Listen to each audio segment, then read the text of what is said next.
আসসালামু আলাইকুম রহমতুল্লাহি ওয়া বারাকাতুহু। আলহামদুলিল্লাহ ওয়াহদা ওয়াসসালাতু ওয়াসসালামু আলা মান লা নাবিয়্যা বা'দা। প্রিয় দর্শক ও শ্রোতা, আল্লাহ সুবহানাহু ওয়া তাআলার সৃষ্টির অন্যতম এক রহস্য হচ্ছে আল্লাহ একদিন এই আসমান, জমিন, এই পৃথিবী সবকিছু ধ্বংস করে দিবেন। কুল্লু মান আলাইহা ফান ওয়া ইয়াবকা ওয়াজহু রাব্বিকা যুল জালালি ওয়াল ইকরাম।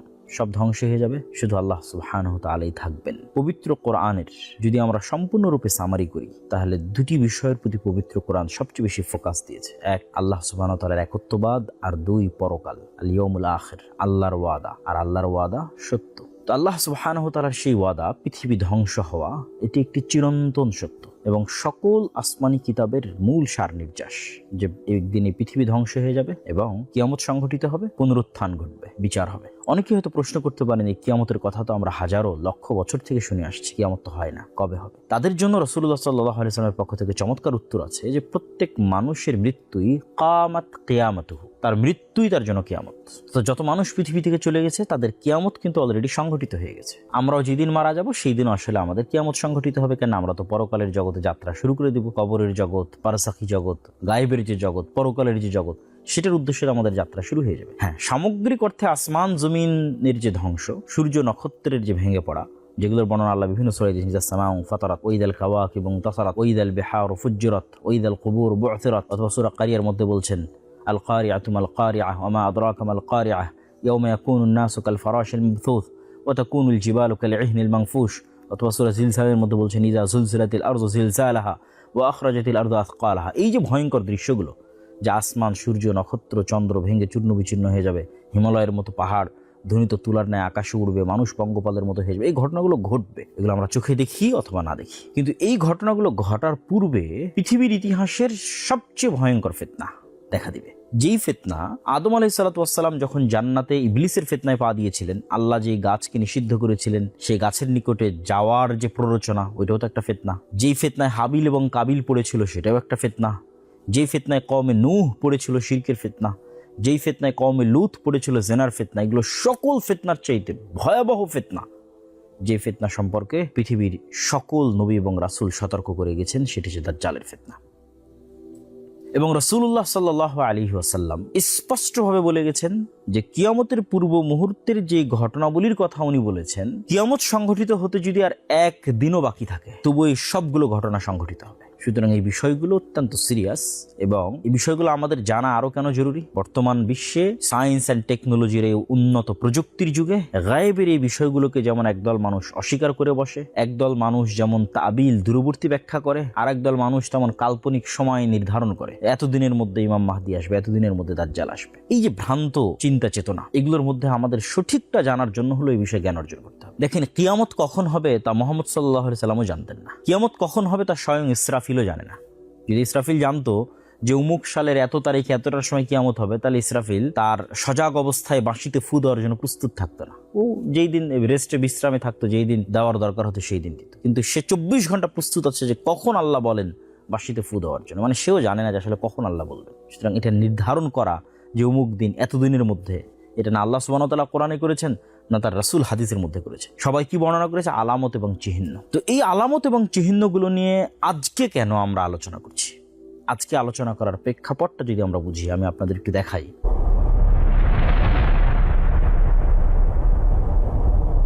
আপনারা আমাদের স্ক্রিনে একটি দৃশ্য দেখতে পাচ্ছেন। বিশ্বের সবচেয়ে বড় পরাশক্তি আমেরিকা এবং সেই পরাশক্তির প্রেসিডেন্ট, অপ্রতিরোধ্য প্রেসিডেন্ট ডোনাল্ড ট্রাম্প, যিনি টুইটারে এবং তার সোশ্যাল প্ল্যাটফর্ম যে ট্রুথ, সেটাতে ভয়ঙ্কর ভয়ঙ্কর হুমকি এবং সকাল সন্ধ্যা হুমকি দেন। কাকে উঠিয়ে নিয়ে আসেন, ঠিক আছে, কার তেল বন্ধ করে দেন, কাকে কোথায় হামলা করেন, একদম টুইটারে তিনি আদেশ দেন এবং ট্রুথে আদেশ দেন, ওপেন সোশ্যাল প্ল্যাটফর্মে। তিনি এইভাবে সম্মিলিত মোনাজাত এবং সম্মিলিত জিকির, আমাদের ভাষায় যদি বলি, মানে খ্রিস্টান ধর্মের আলোকে তিনি বড় বড় খ্রিস্টান পাদ্রীদের একত্রিত করে, আমেরিকার ইতিহাসে ফার্স্ট কোনো প্রেসিডেন্ট, প্রথম কোনো প্রেসিডেন্ট, এইভাবে ধর্মীয় নেতাদের একত্রিত করে হোয়াইট হাউসের মধ্যে এই আমাদের ভাষায় সম্মিলিত মোনাজাত বা সম্মিলিত জিকির, যেটা বাইবেলের আলোকে তাদের যে দোয়া বা মোনাজাত, সেটি তিনি করছেন। শুধু এটি নয়, আপনারা আরও আশ্চর্য হবেন যে বর্তমান যিনি আমেরিকার প্রতিরক্ষামন্ত্রী, যদিও আমেরিকা তার প্রতিরক্ষা মন্ত্রণালয়ের নাম পরিবর্তন করেছে, সেটার নাম এখন যুদ্ধ মন্ত্রণালয় বা যুদ্ধমন্ত্রী।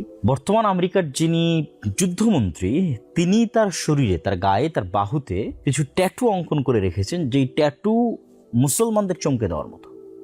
আমরা মুসলমানেরা ছোটবেলা থেকেই শুনেছি যে দাজ্জালের কপালে কাফের লেখা থাকবে আরবিতে, শুধু মুমিনেরা সেটা দেখতে পাবে। তো এই যুদ্ধমন্ত্রী, প্রতিরক্ষা মন্ত্রী তার বাহুতে কাফের আরবিতে স্পষ্টভাবে ট্যাটু করে রেখেছে। তার মানে সেই দাজ্জাল, এটি আমরা বলতেছি না, কিন্তু এই বিষয়গুলো অবশ্যই তার বাহুতে লেখাই কাফের মুসলমানদেরকে চমকে দেওয়ার মতো।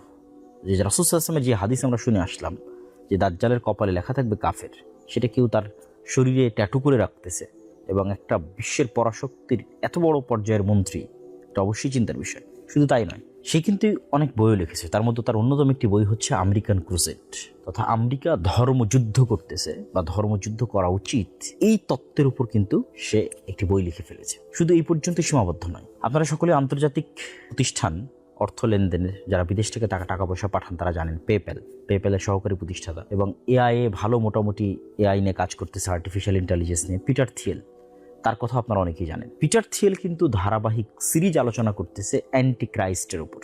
অ্যান্টি ক্রাইস্ট মানে দাজ্জালকে বাইবেলের প্রফেসি অনুযায়ী, বাইবেলের ভবিষ্যৎবাণী অনুযায়ী অ্যান্টি ক্রাইস্ট বলা হয় দাজ্জালকে। তো সেটি নিয়ে সে সিরিজ আলোচনা করতেছে, যে সিরিজ আলোচনাগুলোর অসংখ্য ভিডিও এবং অসংখ্য ক্লিপস ইতিমধ্যেই সামাজিক যোগাযোগ মাধ্যমে ভাইরাল। এবং কিছুদিন পূর্বে ইতালির রাজধানী রোমে একটি রুদ্ধদ্বার বৈঠকেও অ্যান্টি ক্রাইস্টের প্রকাশ এবং আশা নিয়ে গোপন আলোচনা বা গোপন বৈঠক হয়েছে, যেটা আমাদের বাংলাদেশেরও বিভিন্ন পত্রিকা রিপোর্ট করেছে। এমনকি প্রথম আলোতে একটা বিশাল রিপোর্টও হয়েছে, ইরান যুদ্ধ নাকি দাজ্জাল তত্ত্বে মোড়া আমেরিকান ক্রুসেড। এবং এই বিশাল রিপোর্টে দাজ্জাল কেন্দ্রিক যে তথ্য বা যে তথ্যগুলো আমি আপনাদের সামনে তুলে ধরলাম, এখন যেগুলো নিয়ে আলোচনা হচ্ছে সেগুলোর মোটামুটি একটা আলোচনা এখানেও আছে, আপনারা পেয়ে যাবেন এখানে। প্রিয় দর্শক ও শ্রোতা, যখন আমাদের নবী মুহাম্মদ সাল্লাল্লাহু আলাইহি ওয়াসাল্লাম পৃথিবীতে আগমন করেন, তার আগে থেকেই পৃথিবীতে কানাঘুষা হচ্ছিল যে শেষ নবী আসবে, শেষ নবীর আসার সময় হয়ে আসতেছে। এবং এই কারণে ইহুদিরা মদিনায় হিজরত করেছিল, তারা জানতো যে এখানে শেষ নবীর আগমন ঘটবে। আমি জানি না পৃথিবীর হিস্ট্রিতে, বিশেষ করে মুহাম্মদ সাল্লাল্লাহু আলাইহি ওয়াসাল্লামের মৃত্যুর পরে গত 1400 বছরে কখনো, মুসলমানেরা তো সবসময় তাদের মধ্যে দাজ্জাল এবং কিয়ামত কেন্দ্রিক আলোচনা, বই পুস্তক লেখালেখি এগুলো সবসময় হয়েছে, কিন্তু ওয়ার্ল্ড ওয়াইড যে বিশ্বের অন্য ধর্মের মানুষেরাও দাজ্জাল নিয়ে আলোচনা করতেছে, দাজ্জাল নিয়ে লেখালেখি করতেছে এবং তারাও ভাবতেছে যে দাজ্জাল আসবে অথবা আসতেছে, এরকম ধরনের ব্যাপক আলাপ আলোচনা অতীতে কখনো হয়েছে কিনা এটা আমার জানা নেই। এবং এখানে আরও একটি রিপোর্ট আপনারা সকলেই দেখে থাকবেন, আমিও আপনাদের দেখাচ্ছি। কিছুদিন পূর্বে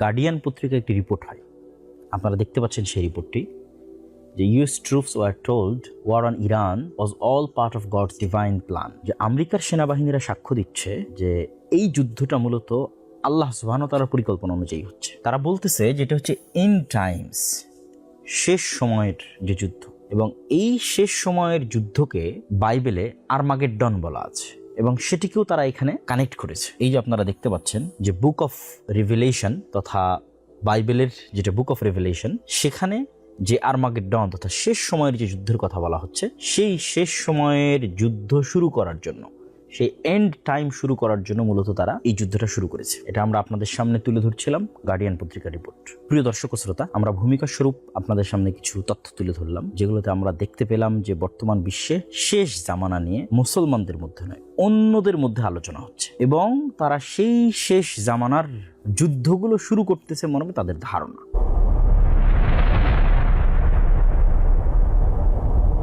তো সেক্ষেত্রে এখানে একটা কমন বিষয়, 3 আসমানি ধর্ম বা 3 আব্রাহামিক রিলিজিয়নের মধ্যে একটি কমন বিষয় আছে, সেটা যে কিয়ামতের পূর্ব মুহূর্তে মাসিহা আসবে এবং all are waiting for a messiah. Christian are waiting, Jewish are waiting, Muslims are waiting, Shia Muslims also, they are also waiting. সবাই মাসিহার অপেক্ষা করতেছে। মাসিহা মানে হচ্ছে যিনি উদ্ধার করে, আরবিতে মাসিহ মানে যিনি উদ্ধার করে বিপদ থেকে। তো ঈসা আলাইহিস সালাতু ওয়াস সালামও মাসিহ, দাজ্জালও মাসিহ, মাসিহ দাজ্জাল, ঈসা মাসিহ। আমরাও কিন্তু আমাদের আরবিতে আমাদের দোয়ার মধ্যেও ঈসা আলাইহিস সালাতু ওয়াস সালামকে ঈসা মাসিহ এবং দাজ্জালকে মাসিহ দাজ্জাল, মাসিহ বলেই সম্বোধন করা হয়েছে। তথা শেষ জামানায় বিপদ থেকে উদ্ধার করবে এরকম একজন ব্যক্তি আসবে, সেটার অপেক্ষায় খ্রিস্টানেরাও, সেটার অপেক্ষায় ইহুদিরাও, সেটার অপেক্ষায় মুসলমানেরাও। খ্রিস্টানদের সাথে মুসলমানদের আরেকটি যেটা বড় মিল, সেটা হচ্ছে খ্রিস্টানেরাও বিশ্বাস করে ঈসা আলাইহিস সালাতু ওয়াস সালাম দ্বিতীয়বার পৃথিবীতে আসবেন, মুসলমানেরাও বিশ্বাস করে ঈসা আলাইহিস সালাতু ওয়াস সালাম দ্বিতীয়বার পৃথিবীতে আসবেন। যদিও খ্রিস্টানেরা বিশ্বাস করে যে ঈসা আলাইহিস সালাতু ওয়াস সালাম মৃত্যুবরণ করেছেন, আর মুসলমানেরা বিশ্বাস করে ঈসা আলাইহিস সালাতু ওয়াস সালাম জীবিত অবস্থায় তাকে আকাশে উঠিয়ে নেওয়া হয়েছে।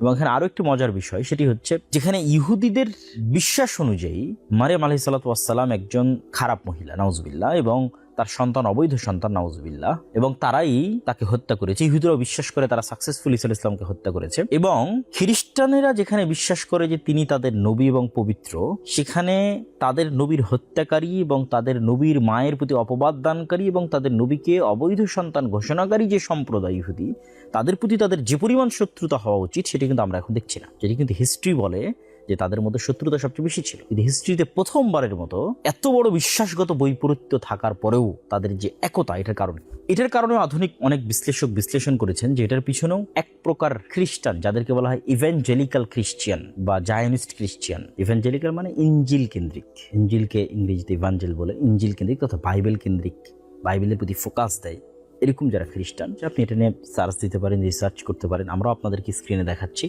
যে তাদের বিশ্বাস হচ্ছে জেরুজালেমে যতক্ষণ থার্ড টেম্পল তৈরি না হচ্ছে ততক্ষণ বাইবেলিক্যাল প্রফেসি পূরণ হবে না, এবং বাইবেলিক্যাল প্রফেসি অর্থাৎ বাইবেলের বলা ভবিষ্যৎবাণী তখনই পূরণ হবে যখন জেরুজালেমে থার্ড টেম্পল তৈরি হবে এবং সকল ইহুদিরা জেরুজালেমে একত্রিত হবে, এবং তখনই এন্টিক্রাইস্ট বের হবে, এবং এন্টিক্রাইস্ট বের হলেই ঈসা আলাইহিস সালাম পুনরায় পৃথিবীতে নেমে আসবেন। সুতরাং আমরা যদি ঈসা আলাইহিস সালামকে পুনরায় পৃথিবীতে নামিয়ে আনতে চাই, তাহলে আমাদেরকে ইহুদিদেরকে সাপোর্ট করতে হবে জেরুজালেমে একত্রিত হওয়ার জন্য। এটা একদল খ্রিস্টানদের বিশ্বাস। তাহলে আজকের ইসরায়েলের সাথে তাদের যে সহযোগিতা, এটার যেমন পলিটিক্যাল অনেক কারণ আছে, এটার যেমন আরো ভূ রাজনৈতিক প্রেক্ষাপটের যে বিশ্লেষণগুলো আছে যেগুলো আমরা জানি, তার পাশাপাশি এই ধর্মীয় প্রেক্ষাপটটিও কিছুটা ভূমিকা রাখে, যা এখন আরো বেশি আলোচিত হচ্ছে, আরো বেশি চর্চিত হচ্ছে, যে কেন তারা চায় যে জেরুজালেম ইহুদের একত্রিত হোক, জেরুজালেমকে ইসরায়েলের রাজধানী করা হোক, মসজিদ আকসা ভেঙে দিয়ে থার্ড টেম্পল তৈরি করা হোক। কেননা তারা দ্রুত ঈসা আলাইহিস সালামকে পৃথিবীতে ফেরত নিয়ে আসতে চাচ্ছে, দ্রুত দাজ্জালকে পৃথিবীতে নিয়ে আসতে চাচ্ছে, অ্যান্টিক্রাইস্টকে। তো এই সার্বিক বিষয়গুলো আমার কাছে মনে হয়েছে যে অতীতে কখনো এত ব্যাপকভাবে বৈশ্বিক রাজনীতিতে অ্যান্টিক্রাইস্ট, দাজ্জাল, ঈসা আলাইহিস সালামের ফেরত আসা এবং আরমাগেড্ডন, বালমাল হামাল কুবরা, শেষ জামানার যুদ্ধ, এগুলো এত ব্যাপকভাবে আলোচিত হয়নি। মুসলমানদের মধ্যে আলোচিত হলেও বিশ্বব্যাপী আলোচিত হয়নি, কিন্তু এখন বিশ্বব্যাপী আলোচিত হচ্ছে, যা আমি আপনাদের সামনে তুলে ধরলাম। সুতরাং এই বিষয়গুলো সম্পর্কে আমাদের নবী মুহাম্মদ সাল্লাল্লাহু আলাইহি সাল্লাম কি বলতেন, কি বলেছেন, এবং সেগুলোর সঠিক ব্যাখ্যা কি হতে পারে তা আমাদের জানা অতীব জরুরি। তাই চলুন আমরা শুরু করি শেষ জামানা সম্পর্কে রাসূলুল্লাহ সাল্লাল্লাহু আলাইহি সাল্লামের বলা সেই সমস্ত আল মালাহিমুল কুবরা বা আল মালহামা, ভয়ঙ্কর ফিতনা এবং ভয়ঙ্কর যুদ্ধের যে বিবরণীগুলো, সেগুলো কোনটার পর কোনটা কিভাবে সংঘটিত হতে থাকবে এবং দৃশ্যপটগুলো কিভাবে পরিবর্তন হবে এবং সেটার সামারি, সার নির্যাস কি, আমরা জানার চেষ্টা করি।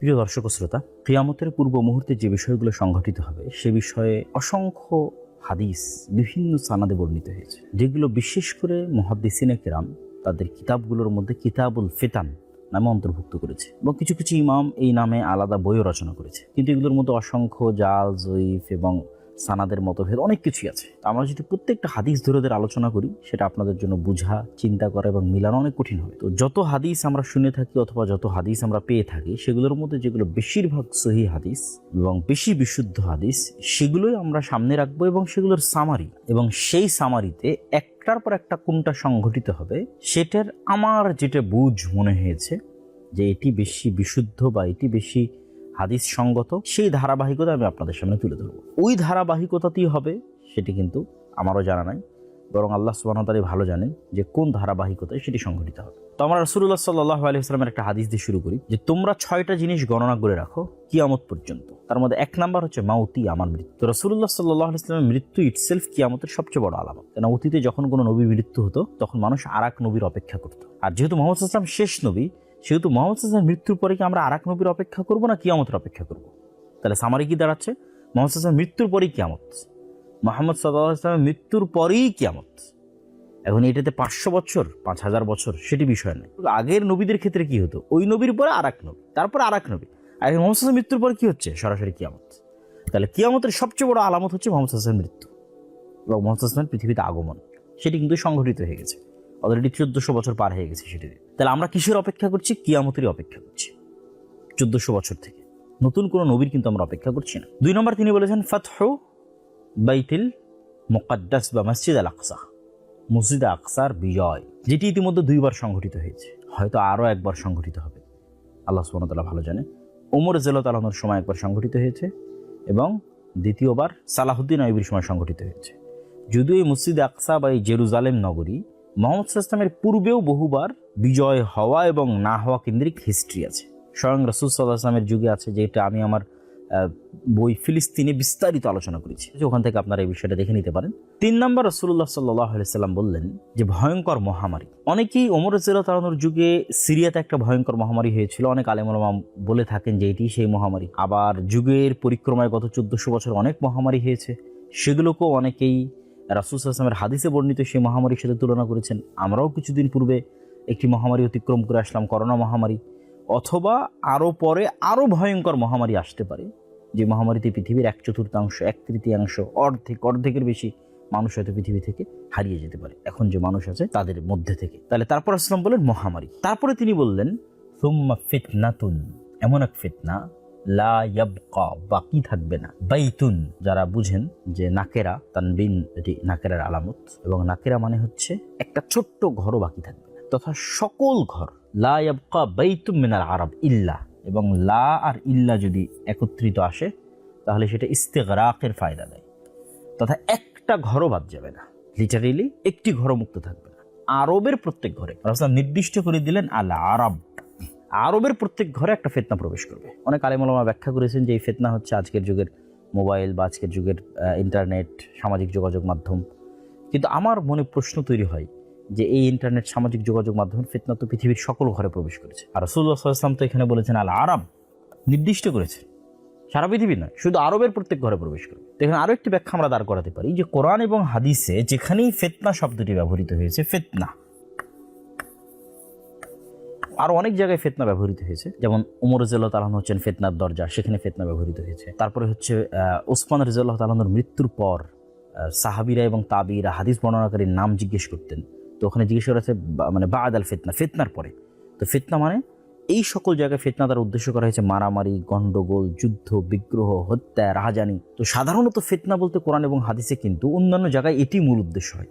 তো আমরা যদি ফিতনা দ্বারা সেটি মূল উদ্দেশ্য নেই, যে হত্যা, মারামারি, রাহাজানি, খুন খারাপি, তাহলে এমন এক যুদ্ধ অথবা গৃহযুদ্ধ অথবা মারামারি সংগঠিত হবে যেটাতে আরবের প্রত্যেক ঘর যুক্ত হয়ে যাবে। এটিও একটি খুবই অন্যতম একটি কিয়ামতের আলামতগুলোর অন্তর্ভুক্ত, এবং এই আলামতের সাথে কানেক্টেড আরও কিছু হাদিস আছে। রাসূলুল্লাহ সাল্লাল্লাহু আলাইহি ওয়াসাল্লাম অন্য এক হাদিসে বলেছেন, অচিরেই ফোরাত নদীর মধ্যে থেকে এমন এক স্বর্ণের পাহাড় বের হবে, যেই স্বর্ণ ভাগাভাগি কেন্দ্রিক এক ভয়ঙ্কর মারামারিতে সকল আরব সম্পৃক্ত হয়ে যাবে। আপনারা দেখতে পাচ্ছেন যে ইরাকের অন্তর্গত ইউফ্রেটিস বা ফোরাত নদী, এই ফোরাত নদী সম্পর্কে রাসূলুল্লাহ সাল্লাল্লাহু আলাইহি ওয়াসাল্লাম এই ভবিষ্যৎবাণীটি করেছেন ইরাকের ফোরাত নদী সংক্রান্ত।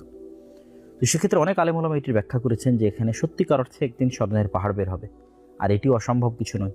আজ থেকে 100 বছর 200 বছর আগে কে জানতো মাটির নিচ থেকে তেলের খনি বের হবে, গ্যাসের খনি বের হবে?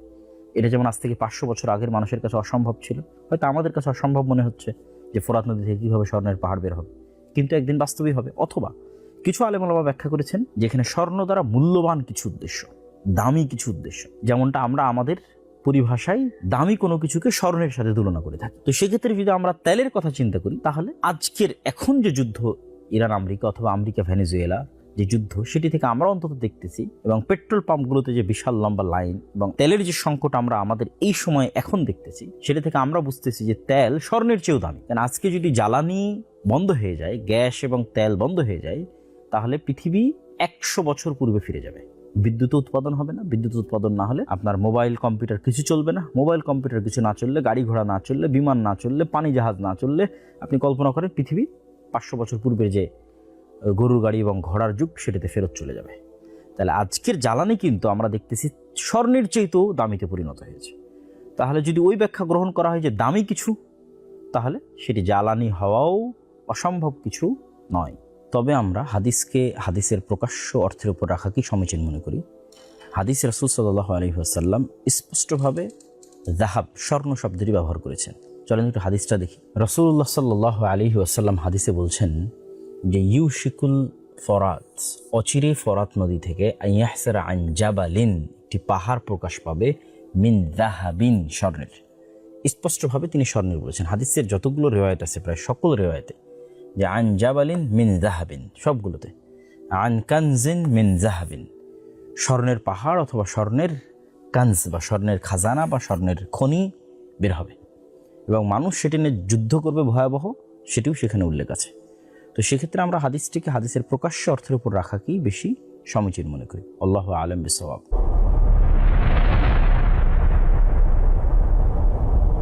তো সেক্ষেত্রে এমন এক যুদ্ধ, যেই যুদ্ধে সকল আরব জড়িত হয়ে যাবে, এটির কথা রাসূলুল্লাহ সাল্লাল্লাহু আলাইহি ওয়াসাল্লাম বলছেন। তারপর রাসূলুল্লাহ সাল্লাল্লাহু আলাইহি ওয়াসাল্লাম বললেন, হুদনাতুন। হুদনাতুন শব্দের অর্থ হচ্ছে চুক্তি। বাইনাকুম, তোমাদের মধ্যে, ওয়া বাইনা বানিল আসফার।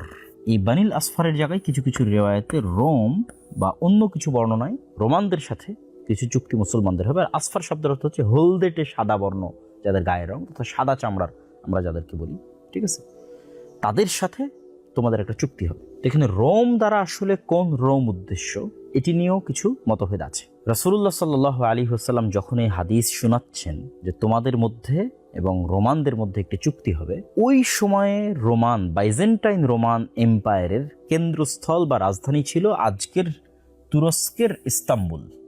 আমরা আপনাদেরকে দেখাচ্ছি, দুই দিকে সাগর এবং মধ্যে অন্যতম একটি উন্নত নগরী, যেটিকে আরবিতে বলা হয়েছে কুস্তুনতুনিয়া।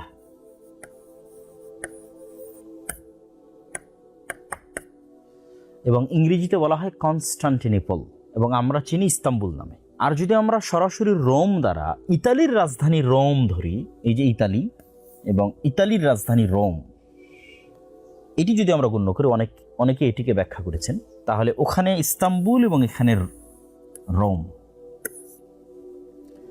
যে সময় রাসূল সাল্লাল্লাহু আলাইহি ওয়াসাল্লাম এই হাদিসটি বলছেন, ওই সময়ে বাইজেন্টাইন রোমান এম্পায়ারের অধিকাংশ ছিল অর্থোডক্স খ্রিস্টান।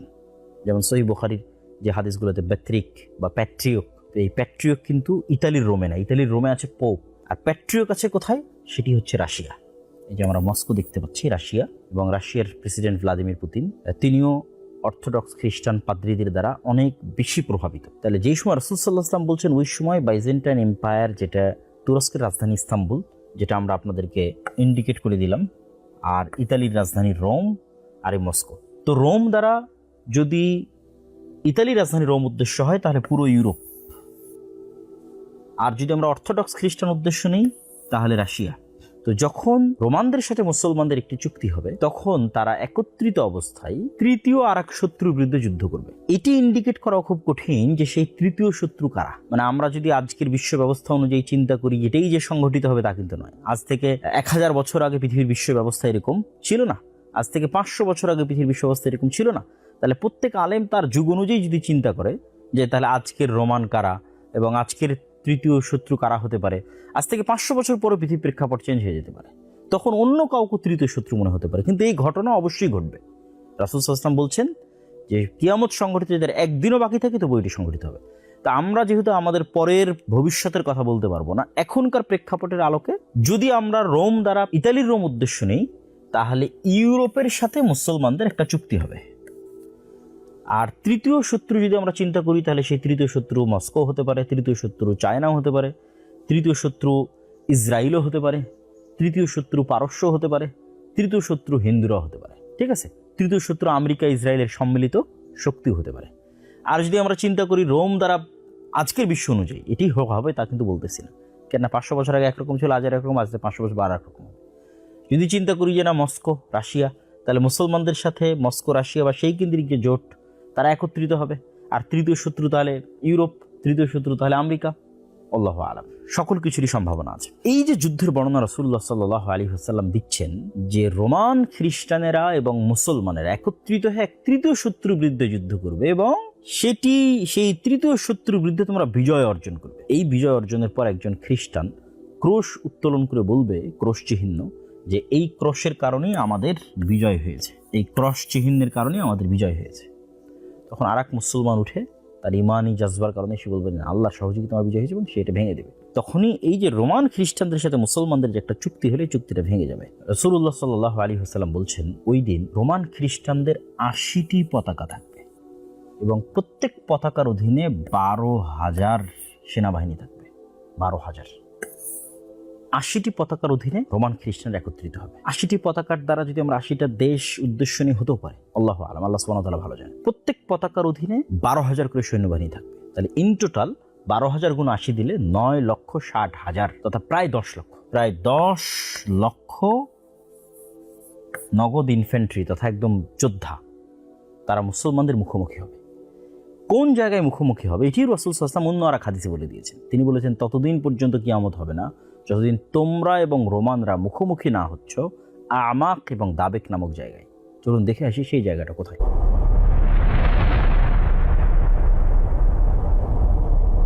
রাসূলুল্লাহ সাল্লাল্লাহু আলাইহি ওয়াসাল্লাম যে আমাক এবং দাবেক নামক দুটি জায়গার কথা উল্লেখ করেছেন, যে বেদাবেক বে আমাক ও বেদাবেক, বেদাবেক ও বে আমাক।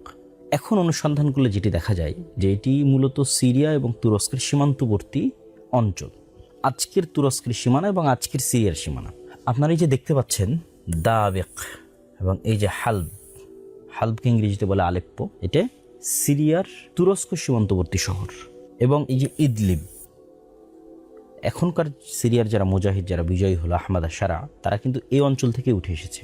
এই ইদলিব, এই হালব, এখান থেকে উঠে এসে পরে তারা দামেস্ক বিজয় করেছে, এবং এখানে থাকা অবস্থাতেই তারা তুরস্কের যে সহযোগিতা সেটা কিন্তু তারা রিসিভ করতো। আর কিছু কিছু আলেমের মত অনুযায়ী এটি হচ্ছে আমাক দ্বারা আন্তাকিয়া উদ্দেশ্য, এটাও সিরিয়া এবং তুরস্কের সীমান্তবর্তী অঞ্চল। অনেকের নিকটে আমাক দ্বারা এই আন্তাকিয়া উদ্দেশ্য, এটিও এই হালব এবং ইদলিব তার নিকটবর্তী, যদিও এটা এখন বর্তমান তুরস্কের সীমানায় পড়ে, কিন্তু তুরস্ক এবং সিরিয়ার যে সীমানা আছে, এই যে এটি হচ্ছে তুরস্ক এবং সিরিয়ার সীমানা, এই পারে হচ্ছে সিরিয়া আর এই যে পারে হচ্ছে তার্কি। এক কথায় বোঝা যাচ্ছে যে আমরা দাবেক ধরি হালবের নিকটবর্তী অথবা ইদলিবের নিকটবর্তী আন্তাকিয়া ধরি, এই এরিয়াটা তুরস্ক এবং সিরিয়ার সীমান্তবর্তী অঞ্চলে একটি ভয়ঙ্কর এবং ভয়াবহ যুদ্ধ হবে। এবং এই যুদ্ধের অন্য হাদিসে রাসূলুল্লাহ সাল্লাল্লাহু আলাইহি ওয়াসাল্লাম যে বর্ণনা দিয়েছেন, আমাক এবং দাবেক নামক জায়গার কথা বলেছে, এই দুটো জায়গা আমরা কিন্তু দেখে আসলাম। এখানে রাসূল সাল্লাল্লাহু আলাইহি ওয়াসাল্লাম বলছেন, এই যুদ্ধে ফায়াখরুজু লাহুম জাইশুম মিনাল মাদিনা, এই যুদ্ধে অংশগ্রহণ করার জন্য মদিনা থেকে, এটা কিন্তু সহিহ মুসলিমের হাদিস, সকল হাদিস গ্রন্থে আছে, মদিনা থেকে খিয়ারু আহলিল আরজ, তৎকালীন বিশ্বের সর্বশ্রেষ্ঠ মানুষ, সবচেয়ে তাকওয়াবান, সবচেয়ে পরহেজগার, সবচেয়ে আল্লাহওয়ালা মানুষরা, মুজাহিদরা মদিনা থেকে বের হয়ে আসবে এই যুদ্ধে অংশগ্রহণ করার জন্য। এবং মদিনাবাসী যেন এই যুদ্ধে অংশগ্রহণ না করে, এই জন্য রোমানরা তাদেরকে বলবে, এই যে রোম, এখানে আরবিতে লেখা আছে রোম, মদিনাবাসী যেন এই যুদ্ধে সিরিয়াবাসীর সাথে অংশগ্রহণ না করে, এই জন্য রোমানরা বলবে, যাদের কাছে আমাদের বন্দী আছে, আবার কেউ ব্যাখ্যা করেছে যারা আমাদের দিন ত্যাগ করে দিয়েছে, দুই ধরনের ব্যাখ্যা আছে, তাদের সাথে আমরা যুদ্ধ করতে চাই, আমরা সিরিয়াবাসীর সাথে যুদ্ধ করতে চাই, তোমাদের সাথে নয়। কিন্তু মদিনাবাসী বলবে যে না, আমরা আমাদের ভাইদেরকে তোমাদের জন্য ছেড়ে দিব না, এবং তারা একত্রিত হয়ে এই যুদ্ধে অংশগ্রহণ করবে। তথা মদিনা এবং সিরিয়া এই যুদ্ধের অন্যতম একটি পার্ট। সিরিয়ার মানুষ এবং মদিনার মানুষ, তাদের মহব্বত, তাদের ভালোবাসা, তাদের আকীদা, তাদের আমল এই যুদ্ধের অন্যতম বড় একটি অংশ।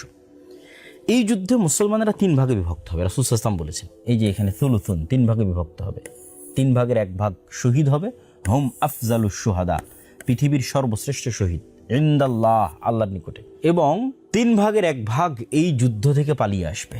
লা ইয়াতুবুল্লাহু আলাইহিম আবাদান, কোনো দিন আল্লাহ তাদের তওবা কবুল করবে না, আবাদা, কোনোদিন আল্লাহ তাদের তওবা কবুল করবে না। 3 ভাগের 1 ভাগ, 3 ভাগের 1 ভাগ পালিয়ে গেল, 3 ভাগের 1 ভাগ শহীদ হলো, আর বাকি 3 ভাগ সুলুসুল আখির, তাদেরকে আল্লাহ বিজয় দান করবে। এবং এই পরবর্তী যে 3 ভাগ লা ইফতানুনা আবাদা, তারা পরবর্তীতে কখনো আর ফিতনায় পতিত হবে না। মানে পরবর্তীতে যে দাজ্জালের ফিতনা আসবে, ইয়াজুজ মাজুজের ফিতনা আসবে, পৃথিবীর ভয়ঙ্কর ভয়াবহ ফিতনা আসবে, এই বিজয়ী দল আর কোনো ফিতনা তাদেরকে স্পর্শ করতে হবে, তারা বিজয়ী থাকবে, ফিতনা মুক্ত থাকবে। এই বিজয়ী দল ইফতাতিহুনা কুসতুনতুনিয়াহ, এই বিজয়ী দল কুসতুনতুনিয়া, কনস্টান্টিনোপল বিজয় করবে। আপনারা অনেকেই জানেন যে কনস্টান্টিনোপল কিন্তু এই মধ্যে বিজয় হয়েছে। সুলতান মুহাম্মদ আল ফাতেহ, তিনি উসমানী খেলাফতের অন্যতম একজন বাদশাহ খলিফা, তিনি কিন্তু কনস্টান্টিনোপল বিজয় করেছেন। এবং কনস্টান্টিনোপল বিজয়ের সুসংবাদ আসলাম অনেক হাদিসে মুসলমানদের দিয়ে গেছে। এই জন্য কনস্টান্টিনোপল বিজয় করার জন্য বহু সাহাবী, বহু মুজাহিদ দীর্ঘদিন যাবৎ তারা সীমান্তে, সিরিয়ার সীমান্তে কিন্তু চেষ্টা করতেন, সফল হতে পারতেন না। কিন্তু সুলতান মুহাম্মদ আল ফাতেহ কিন্তু সফল হয়েছেন। কিন্তু এই বিজয় কিন্তু সেই বিজয় নয়, কেন অলরেডি সেই বিজয়ের পার হওয়া 500 বছর হয়ে গেছে। আর এখানে যেই বিজয়ের কথা বলতেছে, এই বিজয়ের পরেই মূলত দাজ্জাল, মাসিহ আদ-দাজ্জাল বের হবে। তাহলে এটা এমন এক বিজয়, যেই বিজয়ের পরে দাজ্জাল বের হবে, তাহলে ওই বিজয় সেই বিজয় নয়। তাহলে বোঝা যাচ্ছে এই হাদিস থেকে একটা জিনিস আমরা বুঝতে পারতেছি, আজকের যেই ইস্তাম্বুল, তুরস্কের রাজধানী, কনস্টান্টিনোপল বা কুস্তুনতুনিয়া বা আজকের তুরস্ক, এটা মুসলমানদের হাতে থাকবে না। অবশ্যই কোনো না কোনোভাবে এটা মুসলমানদের হাত ছাড়া হবে বা অন্যের দখলে চলে যাবে, জোরপূর্বক যেভাবেই হোক। তাহলেই তো মুসলমানরা সেটিকে বিজয় করবে, তথা কিয়ামতের পূর্ব মুহূর্তে আর একবার মুসলমানরা তুরস্ক বিজয় করবে। তথা এখন যে তুরস্ক মুসলমানদের হাতে আছে, এই তুরস্ক মুসলমানদের হাতে থাকবে না। এই যুদ্ধের অন্য হাদিসগুলোতে রাসূলুল্লাহ সাল্লাল্লাহু আলাইহি ওয়াসাল্লাম বলেছেন যে এই যুদ্ধে এত মানুষ মারা যাবে, এত মানুষ মারা যাবে যে পাখি যদি 1 মাস আকাশে উড়ে সে লাশের সারি শেষ করতে পারবে না, যে লাশের দুর্গন্ধহীন কোনো একটা জায়গায় থামবে পাবে না, আকাশ থেকে মৃত অবস্থায় পড়ে যাবে। মানুষ ওয়ারিস খুঁজে পাবে না যে তার সম্পদের ওয়ারিস কে হবে। কোনো একটা বংশে 100 মেম্বার থাকে, 99 জন মারা যাবে, 1 জন বেঁচে থাকবে। এত ভয়াবহ এবং ভয়ঙ্কর যুদ্ধ হবে এই যুদ্ধ। এবং এখানে আরও একটা বিষয় আপনাদের তুলে ধরি যে এই যুদ্ধের সাথে অন্য আর কিছু হাদিসকে যদি ইনক্লুড করি তাহলে বোঝা যায় যে এই যুদ্ধের পরপরই মুসলমানদের এই বিজয় কাফেলা রোম পর্যন্ত পৌঁছে যেতে পারে। কিছু কিছু হাদিসে বলা আছে ইতালির রাজধানী রোম। হাদিসগুলোর সহিহ জয়ীফ নিয়ে মতভেদ থাকতে পারে। আবার এই বিজয় কাফেলা কিন্তু মসজিদে আকসাও বিজয় করতে পারে, বা মসজিদে আকসা তো মুসলমানদের শাসন ব্যবস্থা থাকতে পারে। এই যুদ্ধ সম্পর্কে তথা কুস্তুনতুনিয়া বিজয় সম্পর্কে আরেকটি গুরুত্বপূর্ণ হাদিস আছে। রাসূলুল্লাহ সাল্লাল্লাহু আলাইহি ওয়াসাল্লাম বলছেন, তোমরা এমন একটি শহরের কথা জানো যে শহরের এক পাশে সমতল আর এক পাশে সমুদ্র। প্রায় সকল আলেম ওলামা একমত যে এই শহর হচ্ছে কুস্তুনতুনিয়া। তো রাসূলুল্লাহ সাল্লাল্লাহু আলাইহি ওয়াসাল্লাম বলছেন, লা তাকুমুস সাআহ, ততদিন পর্যন্ত কিয়ামত হবে না যতদিন না ইসহাক আলাইহিস সালাতু ওয়াস সালামের বংশের 70,000 মানুষ এই শহরকে বিজয় করার জন্য যুদ্ধ না করেন। কিন্তু সবচেয়ে মজার বিষয় হচ্ছে তারা এই যুদ্ধ লাম ইউকাতিলু বিসিলাহিন, কোনো অস্ত্র দিয়ে করবে না। তো তাদের কোনো তরবারি বা অন্য কোনো অস্ত্র, রাইফেলগুলি কিছু থাকবে না, এবং তারা কোনো তীরও নিক্ষেপ করবে না। ওয়ালা বিসাহমিন, কোনো তীরও নিক্ষেপ করবে না। তাহলে যুদ্ধটা বিজয় হবে কিভাবে? তারা শুধু লা ইলাহা ইল্লাল্লাহ আল্লাহু আকবার এই আওয়াজ দিবে, এবং এই আওয়াজে শহরের দেওয়াল পড়ে যাবে, প্রথম আওয়াজে প্রথম, দ্বিতীয়, তৃতীয়, এবং এইভাবে তাদের জন্য এই শহরে প্রবেশ সহজ হবে, এবং এই সহজকে তারা বিজয় করবে। তো আলেম ওলামাদের ব্যাখ্যা অনুযায়ী যে রোমে তথা সিরিয়া এবং তুরস্কের সীমান্তবর্তী অঞ্চলে রোমানদের সাথে যে ভয়ঙ্কর যুদ্ধটা হবে, ওই যুদ্ধে বিজয়ের পর মুসলমানেরা যখন কুস্তুনতুনিয়া শহরে প্রবেশের জন্য যাবে, কেননা এখন যেখানে রোমানদের সাথে যুদ্ধের যে জায়গাটা আমরা দেখতেছি সেখান থেকে কুস্তুনতুনিয়া শহর কিন্তু অনেক দূরে।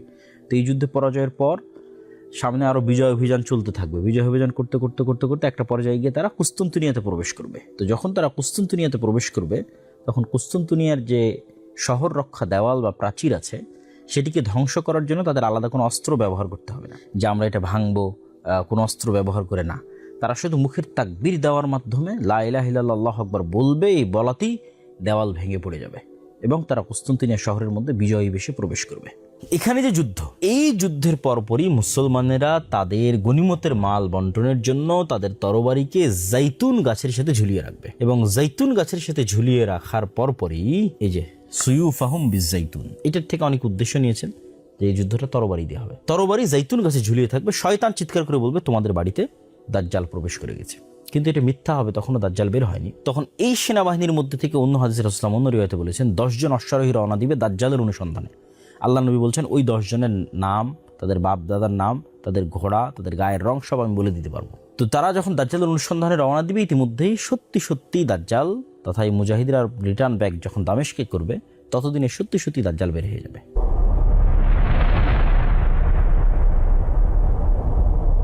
প্রিয় দর্শক শ্রোতা, দাজ্জালের এই জায়গায় আমরা একটু দাজ্জাল সম্পর্কে জানা দরকার। আমি দাজ্জাল সম্পর্কে 2টা হাদিস ব্যাখ্যা সহ আপনাদের সামনে তুলে ধরতে চাই। তার মধ্যে প্রথম হাদিসটা সবচেয়ে বিখ্যাত, তামিম আদ-দারির হাদিস। যদিও এই হাদিস নিয়ে নাস্তিকরা অসংখ্য প্রশ্ন উত্থাপন করে, আমরা সেগুলোর উত্তর দেওয়ার চেষ্টা করবো ইনশাল্লাহ, কিন্তু হাদিসটির বিশুদ্ধতা নিয়ে কোনো সন্দেহ নেই। ইমাম বুখারী থেকে শুরু করে ইমাম মুসলিম থেকে শুরু করে বিশ্বের সকল মুহাদ্দিস এই হাদিসকে সহিহ বলেছেন। তামিম আদ-দারি নামক একজন জনৈক সাহাবী, তিনি রাসূলুল্লাহ সাল্লাল্লাহু আলাইহি ওয়াসাল্লামের নিকটে এসে তার সাথে দাজ্জালের যে সাক্ষাতের এক ব্যতিক্রম বর্ণনা, সে ব্যতিক্রম বর্ণনাতে তুলে ধরেছে। সে ব্যতিক্রম বর্ণনা শুরু হয়, তারা একটি সামুদ্রিক নৌকায় আরোহণ করে, প্রায় 30 জন মানুষ সহ 30 জন মানুষ সহ একটি সামুদ্রিক নৌকায় আরোহণ করে। সামুদ্রিক নৌকায় আরোহণ করার পর শাহরান, প্রায় 1 মাস লাইবা বিহিমুল মাউজ, ঝড় বৃষ্টি তুফানের কারণে যে আকাশে তারা এবং চাঁদ দেখে তারা যে দিক ঠিক করতো এবং দিক ঠিক করে যে সফর করতো, এটা তাদের পক্ষে করা সম্ভব হয় না। তথা কোন দিকে নৌকা যাচ্ছে ঝড় বৃষ্টি এবং ঢেউয়ের তাণ্ডবে সেটা তারা বুঝতে পারতেছে না। 1 মাস পর যখন মোটামুটি একটু ঠান্ডা হলো, ঝড় বৃষ্টি একটু কমে গেল, তখন তারা একটি দ্বীপে পৌঁছে গেল। এই দ্বীপে ঢোকার মুখেই তারা দেখছে দাব্বাতুন, আরবিতে দাব্বাতুন মানে দাব্বায়ে দিব্বু, জমিনে মাটিতে চলে এরকম প্রাণীকে দাব্বাতুন বলা হয়। এবং আল্লাহ সুবহানাহু ওয়া তাআলা কোরআন মাজিদে অন্য আরেক জায়গায় বলেছেন, ওমা মিন দাব্বাতিন ফিল আরদি ইল্লা আলাল্লাহি রিজকুহা, তথা পৃথিবীতে বিচরণশীল প্রত্যেক প্রাণীর রিজিকের দায়িত্ব আল্লাহর। ওখানেও কিন্তু দাব্বা ব্যবহার করা হয়েছে। এবং আরেকটি বিষয় মাথায় রাখতে হবে, কিয়ামতের পূর্ব মুহূর্তে দাব্বাতুল আরজ নামে একটা প্রাণী বের হবে। এটাও কিয়ামতের আলামতগুলোর একটি। অসংখ্য সহিহ হাদিস আছে যেটা দাজ্জালেরও পরবর্তীতে ঘটবে, যে দাব্বাতুল আরজ বের হবে। তো ওই জাজিরা তথা ওই দ্বীপে প্রবেশের মুখে তারা একটি প্রাণী দেখলো, যে প্রাণী কাসীরু শার, প্রচুর পরিমাণে চুল দিয়ে ঢাকা। এত বেশি পরিমাণে চুল দিয়ে ঢাকা যে তারা বলতেছে যে তার মিন কবুলিহি আও মিন দুবুরিহি লা ইয়াদরুনা, বুঝা যাচ্ছে না মা কবুলুহু মিন দুবুরিহি, তার মুখ কোন দিকে, তার পিছন কোন দিকে, এটা তার অত্যাধিক চুলের কারণে বোঝা যাচ্ছে। তো এই সাহাবীরা তামিম আদ-দারি এবং তার যে সঙ্গী সাথী, তারা কিন্তু তখনও মুসলমান হয়নি। তারা কিন্তু এই ঘটনা দেখে এসে মুহাম্মদ সাল্লাল্লাহু আলাইহি ওয়াসাল্লামের কাছে ইসলাম গ্রহণ করেছে। তারা তাকে জিজ্ঞেস করছে মা আনতি। এই যে আনতি, যারা আরবি জানেন তারা বুঝেন যেটা মুআন্নাস সূচক শব্দ ব্যবহার হয়, তথা তাকে তারা মহিলা তথা স্ত্রীলিঙ্গ বাচক শব্দ ব্যবহার করেছে। তথা তার আকার আকৃতির মধ্যে অবশ্যই মহিলাবাচক কিছু ছিল বা মহিলার কোনো আলামা ছিল। এবং সেও যখন উত্তরে বলেছে আনাল জাসসাসা, আমি হচ্ছি গোয়েন্দা। তা একটা প্রাণী কথা বলতেছে, জন্তু জীব জানোয়ার কথা বলতেছে, কি বলতেছে? সে গোয়েন্দা। সেম ঘটনা কিয়ামতের পূর্ব মুহূর্তে ঘটবে, যে একটা দাব্বাতুল আরজ বের হবে, যেই দাব্বাতুল আরজ, যেই জানোয়ার জন্তু মানুষের সাথে কথা বলবে। তো এই হাদিসের একটা ব্যতিক্রম পাঠ হচ্ছে, জীব জন্তু জানোয়ার মানুষের সাথে কথা বলতেছে এবং সে নিজেকে গোয়েন্দা হিসেবে পরিচয় দিচ্ছে। তথা দাজ্জালের পৃথিবীর তথ্য সংগ্রহের যে সেন্টার, দাজ্জাল পৃথিবীর যে তথ্যগুলো সংগ্রহ করে তার মাধ্যম হচ্ছে সে। তো এটা নিয়েও নাস্তিকদের অনেক বক্তব্য আছে যে একটা প্রাণী কিভাবে কথা বলে। তো আমি সবসময় কোরআন এবং হাদিসের সায়েন্স দিয়ে ব্যাখ্যা এই দিকে আমি যাওয়ার চেষ্টা করি না। আমি চেষ্টা করি কি, যে সায়েন্স যদি এইটা করতে পারে তাহলে আল্লাহ কি করতে পারে। বিশেষ করে আল্লাহর পথে যাত্রা বই এই জিনিসটার প্রতি ফোকাস দেওয়া হয়েছে, যে আল্লাহ সুবহানাহু তাআলার কথা এবং রাসূলের কথা নুসুস নাস ওইভাবেই বজায় রাখা সম্ভব যদি শুধু আমি চিন্তা করি যে মানুষের পক্ষে যদি এটা সম্ভব হয়, আল্লাহর পক্ষে কেন সম্ভব না। মানুষের তৈরি রোবট যার মধ্যে রূহ নাই, সে কথা বলতেছে। আপনি জেমিনির সাথে কথা বলেন, চ্যাটজিপিটির সাথে কথা বলেন, সেই ইনস্ট্যান্ট আপনার কথার উত্তর দিচ্ছে। একটা যন্ত্র আমার সাথে কথা বলছে কৃত্রিম বুদ্ধিমত্তা খাটিয়ে। তাহলে আল্লাহ সুবহানাহু ওয়া তাআলার সৃষ্টি জীব যার মধ্যে রূহ আছে, সে কেন কথা বলতে পারবে না? সুতরাং এটা অসম্ভব কিছু নয়, অযৌক্তিক কিছু নয়। মানুষই তো এরকম অসংখ্য কিছু তৈরি করে ফেলতেছে। তখন এই গোয়েন্দা তাদেরকে বলল যে তোমরা এই সামনের দিকে এগিয়ে যাও, ওখানে একজন ব্যক্তি, একজন মানুষ তোমাদের অপেক্ষা করতেছে, সে তোমাদের সাথে কথা বলবে, সে তোমাদের বিষয়ে জানার জন্য খুবই আগ্রহী। তথা দাজ্জালের কাছে আগেই নিউজ পৌঁছে গেছে যে তারা এখানে আসতেছে, এই জন্যই সে জানার জন্য কিন্তু আগ্রহী। আর এই নিউজ হয়তো তার এই জাসসাসার মাধ্যমে পৌঁছেছে। তো এই আরবের মানুষগুলো তারা চিন্তা করতেছে যে এই জীবজন্তু জানোয়ার আমাদের সাথে কথা বলতেছে, এই মনে হয় ভূত জিন। এই যে এখানে লেখেন আনতাকুনা শাইতানা, আমরা মনে করি যে মানে জিন শয়তান। নাহলে একটা গরু কীভাবে আমার সাথে কথা বলতে পারে, একটা খাসি কীভাবে আমার সাথে কথা বলতে পারে, জীবজন্তু জানোয়ার কীভাবে আমার সাথে কথা বলতে পারে। তো তাকে আমরা জিন শয়তান মনে করে ভয়ে পালিয়ে যেতে থাকলাম, যে যাক একটা মানুষ তো অন্তত আছে, আগে মানুষের সাথে দেখা করি। তো আমরা সেরান খুব দ্রুত যেতে থাকলাম ওই মানুষের সাথে সাক্ষাতের জন্য।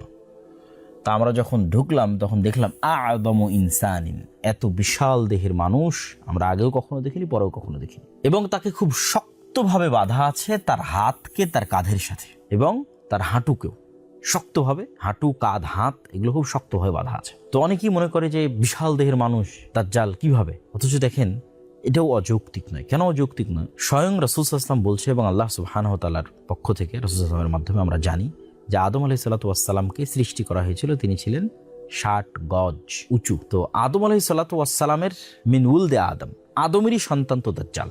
তাহলে আদম আলাইহিসসালাতু ওয়াসসালাম যে বিশাল দেহের অধিকারী, এখন যদি আদম আলাইহিসসালাতু ওয়াসসালাম আমাদের সামনে আসে আমরা কিন্তু আশ্চর্য হয়ে যাব, কেন মানুষের সাইজ খাটো হতে হতে হতে হতে হতে আমরা এই পর্যায়ে চলে এসেছি। তাহলে আদমের সন্তান দাজ্জাল বিশাল দেহের অধিকারী হলে অস্বাভাবিক কিছু না, অসম্ভব কিছু না, মানে ইললজিক্যাল কিছু নয়, লজিক্যাল, বিশ্বাস করার মতো এবং বিশ্বাসযোগ্য। তো আমরা এই বিশাল দেহের অধিকারী মানুষকে দেখে আমরা ওয়াইলাক মা আনতা, এই তুমি কে? তখন সে বলে যে তোমরা তো আমার খবর জানবেই, তোমরা আগে বলো তোমরা কারা। মানে দাজ্জাল বলছে আমি কে এটা তোমরা জানবেই, তোমরা আগে বলো তোমরা কারা। তো আমরা বললাম যে আমরা এরকম আরবের মানুষ, এভাবে আমরা সফর করেছিলাম, পুরো ঘটনা তাকে শোনালাম। দাজ্জাল তখন এই আরবের মানুষদেরকে 4টে বিষয় সম্পর্কে জিজ্ঞেস করেছে। 1 নাম্বার হচ্ছে নাখলে বাইসান, 2 নাম্বার হচ্ছে বহায়রা আত-তাবারিয়াহ, 3 নাম্বার হচ্ছে আইনে জোগার এবং 4 নাম্বার হচ্ছে আন নাবিয়িল উম্মিয়িন। এই 4টে বিষয় সম্পর্কে সে জিজ্ঞেস করেছে। নাখল বাইসান, এটা একটা খেজুর বাগান, বাইসানের খেজুর বাগান সম্পর্কে আমাকে বলো। বহায়রা আত-তাবারিয়াহ, এটা একটা লেক, এই লেক সম্পর্কে আমাকে বলো। আইনে জোগার, এটা একটা ঝর্ণা, এই ঝর্ণা সম্পর্কে আমাকে বলো। আর যারা পড়ালেখা জানে না, লেখা জানেন না, এই রকম নবী আমাদের মুহাম্মদ সাল্লাল্লাহু আলাইহি ওয়াসাল্লাম কিন্তু পড়তেও পারতেন না, লিখতেও পারতেন না, সেই নবী সম্পর্কে আমাকে সংবাদ দাও। তো এই চারটার মধ্যে তিনটা খুবই ইম্পর্টেন্ট, নাখলে বাইসান, বহায়রা তাবারিয়া, আইনে জোগার। এই তিনটা চলেন আমরা একটু দেখে আসি।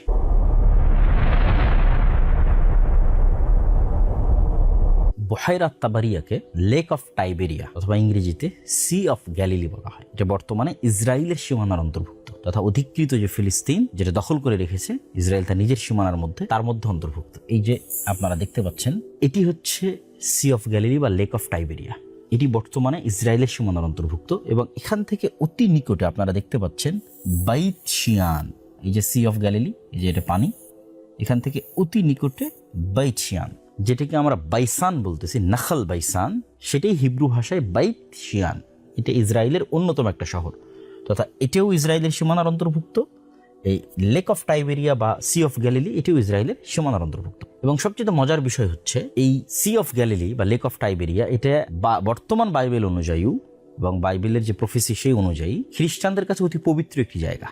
তারা বিশ্বাস করে যে ঈসা আলাইহিস সালাতু ওয়াস সালাম যত ধরনের মুজিজা দেখিয়েছেন, অন্ধকে ভালো করা, মৃত্যুকে জীবিত করা, যত রকমের মুজিজা, তার বেশিরভাগগুলোই তিনি এই সি অফ গ্যালিলির নিকটস্থ বা আশেপাশে দেখিয়েছেন বা এর উপরে দেখিয়েছেন। এই জন্য আজও ইউরোপ এবং আমেরিকা থেকে হাজার হাজার দর্শনার্থী ইসরায়েলে আসে এই সি অফ গ্যালিলি দেখার জন্য। এবার তৃতীয় আরেকটি বিষয় থাকলো আইনে জোগার। এই যে এটি ডেড সি দেখতে পাচ্ছেন, লেখা আছে ডেড সি, আর এই যে দেখেন জোগার স্প্রিং, এই যে এই জায়গাটা ডেড সির একদম নিকটস্থ। এই যে আরবিতেও লেখা আছে আইনে জোগার তথা ডেড সির নিকটস্থ, এবং এইটা এখন জর্দান সীমানার মধ্যে পড়ে তথা জর্দানের এরিয়ার মধ্যে পড়ে, যদিও এই এরিয়াটা জর্দান এবং ইসরায়েলের যে সীমানা সেই সীমানার নিকটস্থ। বাইবেলের বর্ণনা অনুযায়ী খ্রিস্টানদের নিকট অতি পবিত্র। বাইবেলের বর্ণনা অনুযায়ী তারা মনে করে যে এই ডেড সি ধ্বংস হওয়ার পর লূত আলাইহিস সালাতু ওয়াস সালামকে যেই জায়গায় আশ্রয় দেওয়া হয়েছিল সেটা আইনে জোগারের পাশে। এই জন্য এই স্প্রিং অফ জোয়ার এটা তারা এখনো দেখতে যায়, ভ্রমণে যায়। আমরা দাজ্জালের প্রশ্ন করা যে তিনটে জায়গা দেখলাম, এই তিনটি প্রশ্ন করার পরেই কিন্তু দাজ্জাল একটি করে ভবিষ্যৎবাণী করেছে। সে বলছে যে এখন কি ওই খেজুরের বাগানে খেজুর হয়? তো তোমরা জেনে রাখো, আমা ইন্নাহু ইউশেক আল্লাহ তুসমির, যে অচিরেই এই খেজুরের বাগানে, নাখলে বাইসানের এই খেজুরের বাগানে খেজুর হবে না। তারপরে যখন সে বহায়রা তাবারিয়া সম্পর্কে জিজ্ঞেস করলো, তখন সে জিজ্ঞেস করলো সেখানে কি এখন পানি আছে? তারা বললো হ্যাঁ, সেখানে এখন কাসিরাতুল মা, অনেক বেশি পানি আছে। সে ভবিষ্যৎবাণী করলো অচিরেই এখানে এই পানি থাকবে না, এবং কাছাকাছি একই ধরনের ভবিষ্যৎবাণী সে আইনে জোগার বা স্প্রিং অফ জোয়ারের যে ঝর্ণা সেটি সম্পর্ক করে। তাহলে এই যে এক সিরিয়ালে, এবং এখানে দেখেন জেরুজালেম, জেরুজালেম মানে এখানে মসজিদে আকসা আছে, অর্থাৎ এই পুরো এরিয়াটার মধ্যেই দাজ্জাল যে তিনটা প্রশ্ন করেছে সেই তিনটা প্রশ্নের স্থান এই এরিয়াটার মধ্যে। এই যে জেরুজালেম, মসজিদে আকসা, ডেড সি, আইনে জোগার তথা স্প্রিং অফ জোয়ার, বাইত শিয়ান তথা নাখাল বাইসান, বহায়রা তাবারিয়া তথা সি অফ গ্যালিলি, তথা এই এরিয়ার মধ্যে থেকে এই প্রশ্নগুলো করা প্রমাণ করে যে এই জায়গা কেন্দ্রিকই অবশ্যই দাজ্জালের উত্থান বলেন অথবা দাজ্জালের হত্যা বলেন অথবা দাজ্জালের প্রতিষ্ঠা বলেন অথবা দাজ্জালের শাসন বলেন পরিচালিত হওয়ার একটি সম্ভাবনা আছে, অথবা এই জায়গা কেন্দ্রিকই কিয়ামতের পূর্ব মুহূর্তে সকল কিছু সংঘটিত হবে। এতে সন্দেহের বিন্দুমাত্র কোনো অবকাশ নাই।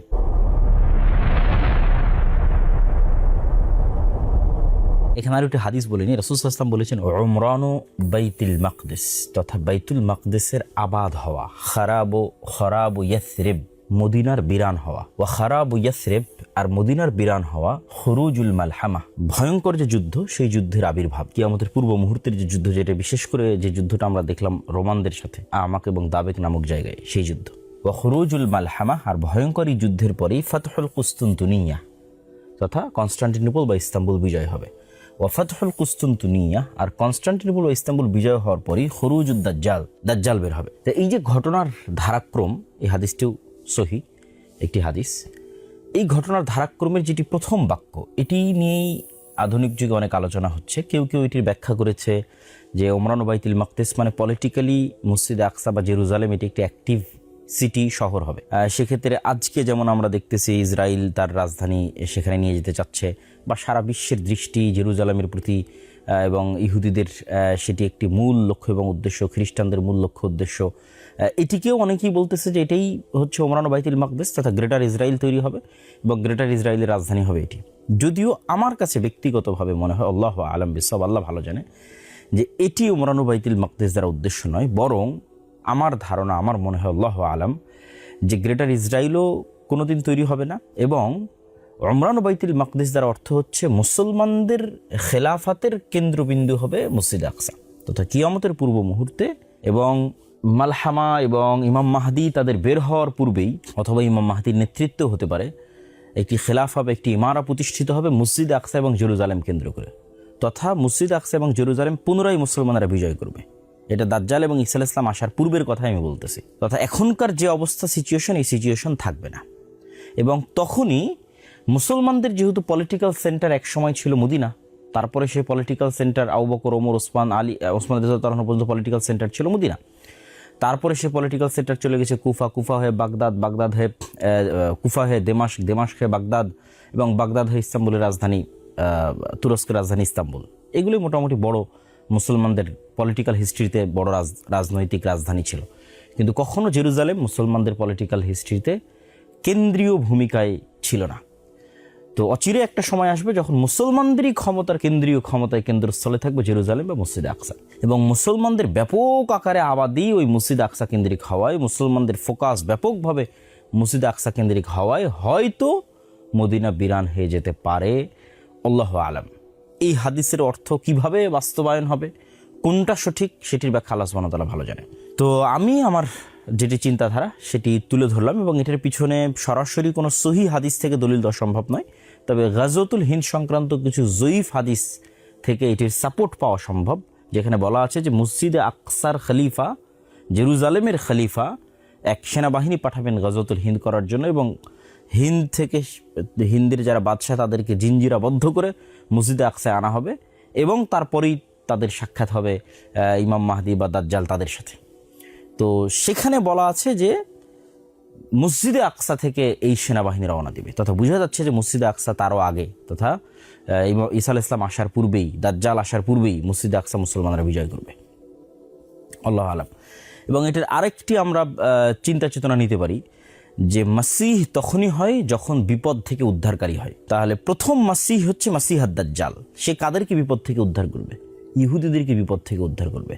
তো ইহুদিরা যদি বিপদে না পড়ে, মাসিহ আদ-দাজ্জাল কেমনে তাদের বিপদ থেকে উদ্ধারকারী হবে? আর সেকেন্ড মাসিহকে ঈসা মাসিহ, সে কাদেরকে বিপদ থেকে উদ্ধার করবে? উম্মতে মুহাম্মাদীকেও বিপদ থেকে উদ্ধার করবে। উম্মতে মুহাম্মাদীরা তখন কার বিপদে থাকবে? দাজ্জালের বিপদে থাকবে, কেন তখন সকল ক্ষমতা, সকল পাওয়ার দাজ্জালের হাতে। আরও একটি পয়েন্ট আপনাদের মাথায় নিতে হবে যে দাজ্জাল রাগান্বিত অবস্থায় বের হবে।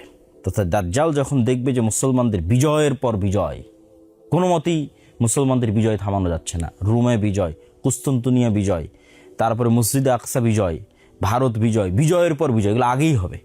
এবং দেখা যাচ্ছে জেরুজালেম থেকে ইহুদিরা বিতাড়িত, তাদের থাকার কোনো জায়গা নাই। ইসরায়েল থেকে বিতাড়িত, তাদের থাকার কোনো জায়গা নেই, তারা বিপদগ্রস্ত অবস্থায় আসপাহানে আশ্রয় নিয়ে আছে। তখন দাজ্জাল রাগান্বিত অবস্থায় বের হবে এবং ইহুদিদের মাসিহা হিসেবে বের হবে। যাতে ইহুদিদের বিপদগ্রস্ত অবস্থা তৈরি হলে দাজ্জাল বের হবে। এটা আমার আন্ডারস্ট্যান্ডিং। আল্লাহু আ'লাম বিসওয়াব। আল্লাহ সুবহানাহু ওয়া তাআলা ভালো জানেন।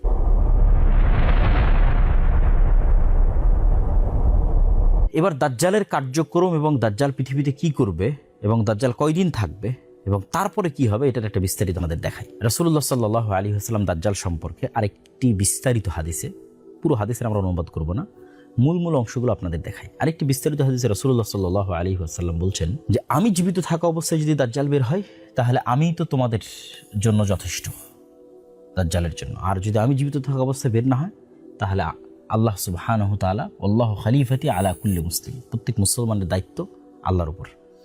দেখেন রাসূল সাল্লাল্লাহু আলাইহি ওয়াসাল্লাম নিজেও আশঙ্কা করতেন যে তার জীবদ্দশাতে দাজ্জাল বের হয়ে যেতে পারে। এটার আরও একটা উদাহরণ আপনারা নিতে পারেন ইবনে সাইয়াদের হাদিস থেকে।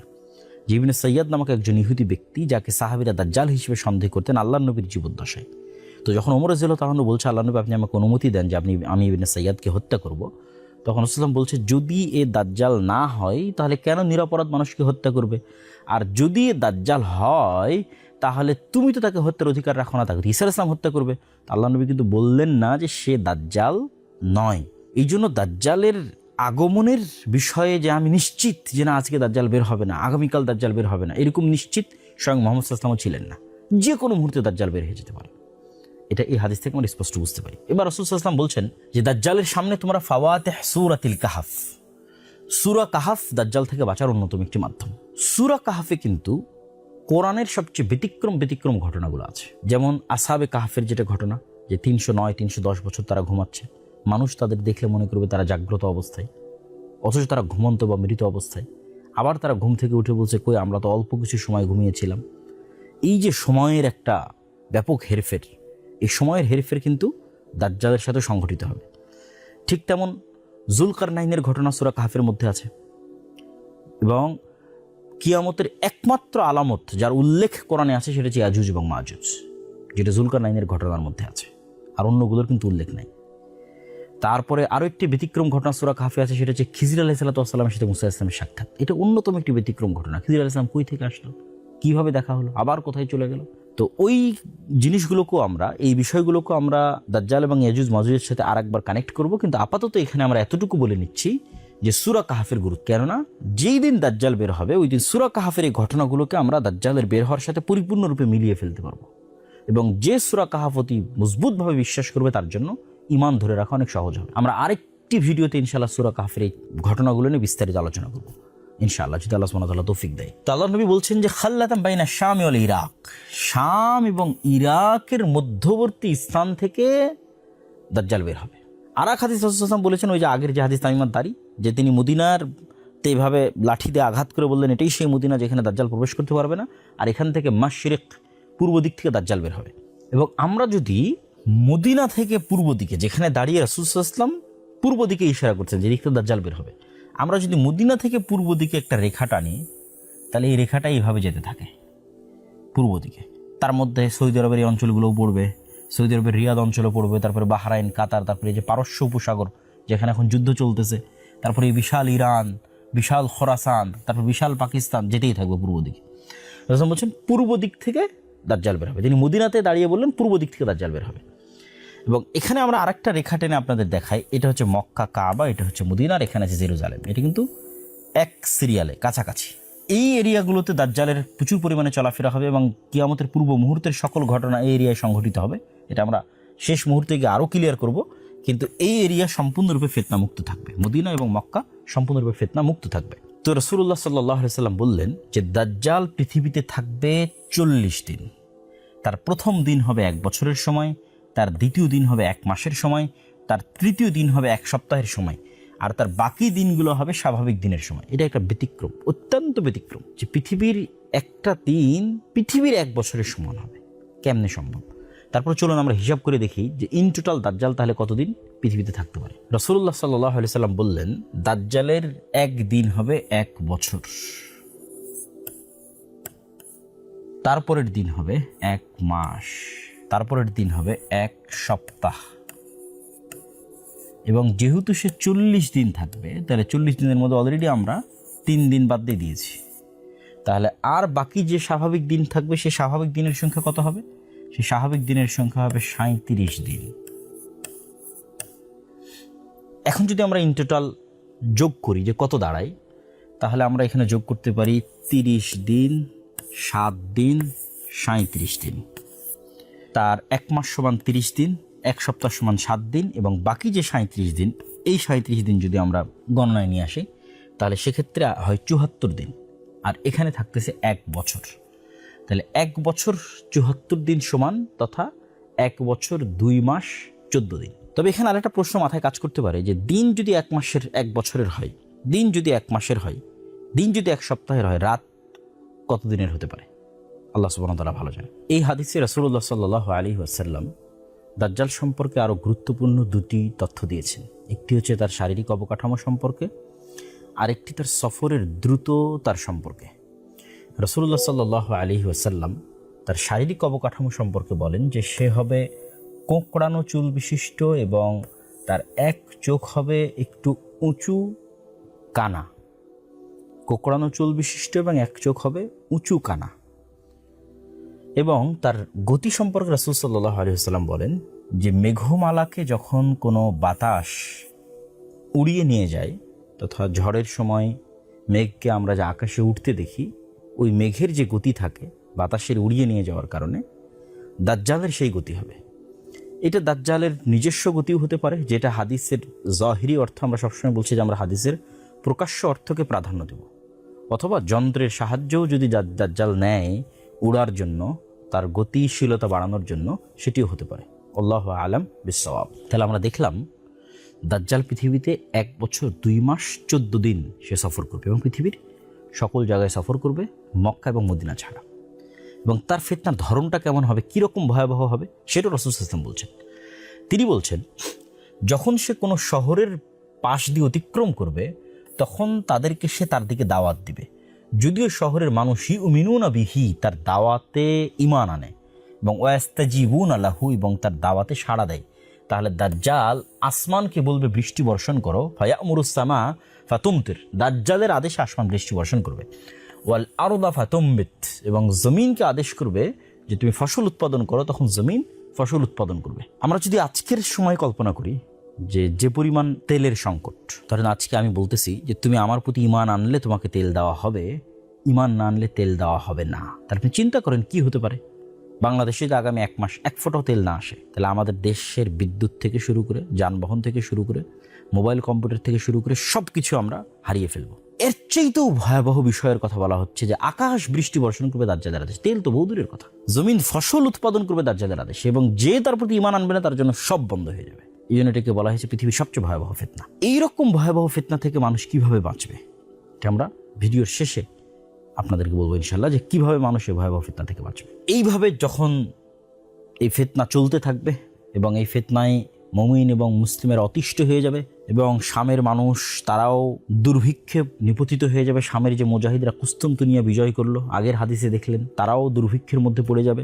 জেরুজালেমে যে সমস্ত মুসলমানেরা আছে মসজিদে আকসায়, তারাও ভয়ঙ্কর দুর্ভিক্ষের মধ্যে পড়ে যাবে। কারো কাছে কোনো খাবার থাকবে না, কেন অল এভরিথিং এর কন্ট্রোল দাজ্জালের। এইরকম ভয়াবহপূর্ণ সময়ে ঈসা আলাইহিস সালাতু ওয়াস সালাম মুসলমানদের মাসীহ হিসেবে, বিপদ থেকে উদ্ধারকারী হিসেবে, মুসলমানদেরকে বিপদ থেকে উদ্ধারকারী হিসেবে ঈসা আলাইহিস সালাম অবতীর্ণ হবেন। ফায়ানজিলু ইনদাল মানারাতিল বাইদা শারকিয়া দিমাশক, সাদা মিনারধারী মসজিদে দিমাশকের, সিরিয়ার রাজধানী দিমাশকে ঈসা ইবনে মারিয়াম নেমে আসবে 2 ফেরেশতার কাঁধে ভর দিয়ে। এবং বিভিন্ন রিওয়ায়েতে আছে এটা হবে ফজরের সালাতের সময়, এবং ইমাম মাহদির নেতৃত্বে যখন মুজাহিদগণ ফজরের সালাতের প্রস্তুতি নিবে তখন। এবার ঈসা আলাইহিস সালাতু ওয়াস সালাম সহ ইমাম মাহদি সহ অন্য আর মুজাহিদরা সহ দাজ্জালকে হত্যা করার জন্য রওনা দিবে।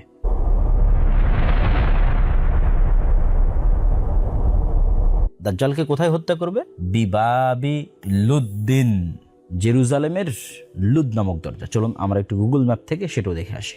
দাজ্জালকে যেই জায়গায় হত্যা করা হবে, যেটি রাসূল সাল্লাল্লাহু আলাইহি ওয়াসাল্লামের হাদিসে আমরা দেখলাম এখনই, যে বাব লুদ, এই নামে ইসরায়েল এখন একটি শহর আছে বাবে লুদ নামে। এই যে আমরা আপনাকে সেটি ইন্ডিকেট করিয়ে দেখাচ্ছি, এটা হচ্ছে তেল আবিব, ইসরায়েলের রাজধানী। ইসরায়েলের রাজধানী তেল আবিবের অতি নিকটে বাবে লুদ নামক জায়গা। এবং বাবে লুদ থেকে জেরুজালেম আপনারা দেখতে পাচ্ছেন, বাবে লুদ থেকে জেরুজালেম দেখতে পাচ্ছি, এবং জেরুজালেম থেকে ডেড সি, এবং ডেড সির পরে আমরা জানি যে আইনে জোগার।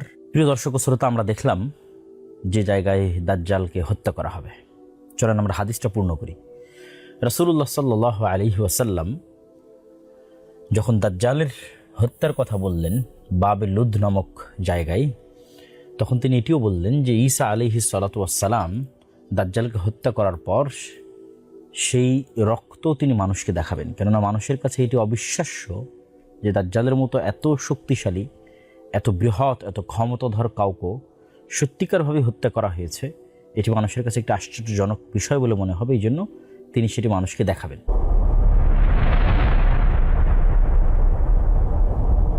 তবে এর চেয়েও আশ্চর্যের বিষয় হচ্ছে যে দাজ্জালের মতো পৃথিবীর সবচেয়ে বড় ভয়াবহ ফিতনাকে পৃথিবী থেকে ধ্বংস করে দেওয়ার পর এমন এক ফিতনার মুখোমুখি হবে ঈসা আলাইহিস সালাতু ওয়াস সালাম এবং তার সঙ্গী সাথী মুমিন মুজাহিদরা, যে ফিতনা মোকাবেলার সক্ষমতা দাজ্জালকে হত্যাকারী ঈসা আলাইহিস সালামেরও থাকবে না। এ কথা আমি বলিনি, রাসূল সাল্লাল্লাহু আলাইহি ওয়াসাল্লাম বলছেন। তিনি বলছেন, আল্লাহ বলেন, আল্লাহ ঈসা আলাইহিস সালামের কাছে ওহী করবেন, ইন্নী ক্বাদ আখরাজতু ইবাদান লি, আমার কিছু বান্দা, মানে আদমের সন্তান, আমার কিছু বান্দা আমি বের করে দিয়েছি, লা ইয়াদানি লি আহাদিম বিকিতালিহিম, কারো পক্ষেই সম্ভব নয় যে তাদের সাথে মোকাবেলা করবে। ঈসা তোমার পক্ষে সম্ভব নয়। যে ঈসা দাজ্জালের মতো বড় ফিতনাকে ধ্বংস করেছে তার পক্ষে সম্ভব নয় এখন আল্লাহর যে বান্দারা বের হবে তাদের সাথে মোকাবেলা করা। তারা কারা? তারাই হচ্ছে ইয়াজুজ এবং মাজুজ। যে ইয়াজুজ এবং মাজুজকে বাইবেলের ভাষায় বলা হয়েছে গগ অ্যান্ড ম্যাগগ। এটা শুধু উচ্চারণের পার্থক্য। ইয়াজুজ এবং মাজুজ। এই ইয়াজুজ এবং মাজুজ যখন বের হবে তখন আল্লাহ সুবহানাহু ওয়া তাআলা ঈসা আলাইহিস সালামকে আদেশ দিবেন যে তুমি আমার বান্দাদের নিয়ে আশ্রয় নাও তুর পাহাড়ে। ফাহারিজ ইবাদি, তথা মুমিন এবং মুজাহিদ বান্দাদের নিয়ে কোথায় আশ্রয় নেবে? তুর পাহাড়ে। চলেন আমরা একটু দেখে আসি তুর পাহাড়ের লোকেশন। আপনারা যারা আমার বানু ইসরাইলের বক্তব্য শুনেছেন অথবা আমার ফিলিস্তিন বইটা পড়েছেন তারা অবশ্যই এই সিনাই মরুভূমির কথা ব্যাপকভাবে শুনেছেন। এই যে পাশে আমরা দেখতে পাচ্ছি মিশর, এই সমুদ্র পার হওয়া অবস্থায় ফেরাউন ডুবে গেছে, আর এখানে এসে মুসা আলাইহিস সালাতু ওয়াস সালাম আশ্রয় নিয়েছেন। এই যে তুর পাহাড়, এই তুর পাহাড়ের আশেপাশের অঞ্চলে মুসা আলাইহিস সালাম আশ্রয় নিয়েছেন। এবং এই বিশাল সিনাই মরুভূমিতে যতগুলো ঘটনা, বানু ইসরাইলের পাথর ফেটে পানি বের হওয়া, বানু ইসরাইলের আকাশ থেকে মেঘ দিয়ে আশ্রয় দেওয়া, জান্নাত থেকে মান্না এবং সালওয়া পাঠানো, এবং তুর পাহাড়ে মুসা আলাইহিস সালাতু ওয়াস সালামের ইবাদত, আরবাঈনা লাইলা ওয়া ইযা আদনা মুসা আরবাঈনা লাইলা, 40 রাত ইবাদত। তুর পাহাড় থেকে নেমে এসে দেখলেন যে বানু ইসরাইল শিরকে লিপ্ত হয়ে গেছে। তারপরে এই যে জেরুজালেম, এটা বিজয়ের জন্য আল্লাহর আদেশ, যে তাদেরকে আল্লাহ আদেশ দিলেন তোমরা যাও যুদ্ধ করো। তারা বললো যে না, এখানে আমালেকা গোত্র আছে, বিশাল দেহের শক্তিশালী, আমরা যুদ্ধ করতে যাব না। তখন আল্লাহ তাদের আযাব দিলেন যে 40 বছর তোমরা এই মরুভূমিতে ঘুরপাক খাও।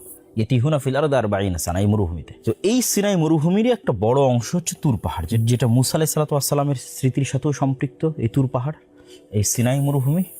আর আমরা দেখলাম যে এখনই ঈসা আলাইহিস সালাতু ওয়াস সালাম দাজ্জালকে কোথায় হত্যা করলেন? বাবে লুদ নামক এরিয়ায়। আমি ম্যাপটা এখানে একটু ঘুরিয়ে ধরেছি যাতে একসাথে আপনাদের দাজ্জালের হত্যার জায়গা এবং যেখানে ইয়াজুজ মাজুজ বের হলে আশ্রয় নিতে বলছে আল্লাহ, সেই জায়গাটা আপনাদের দেখাতে পারি।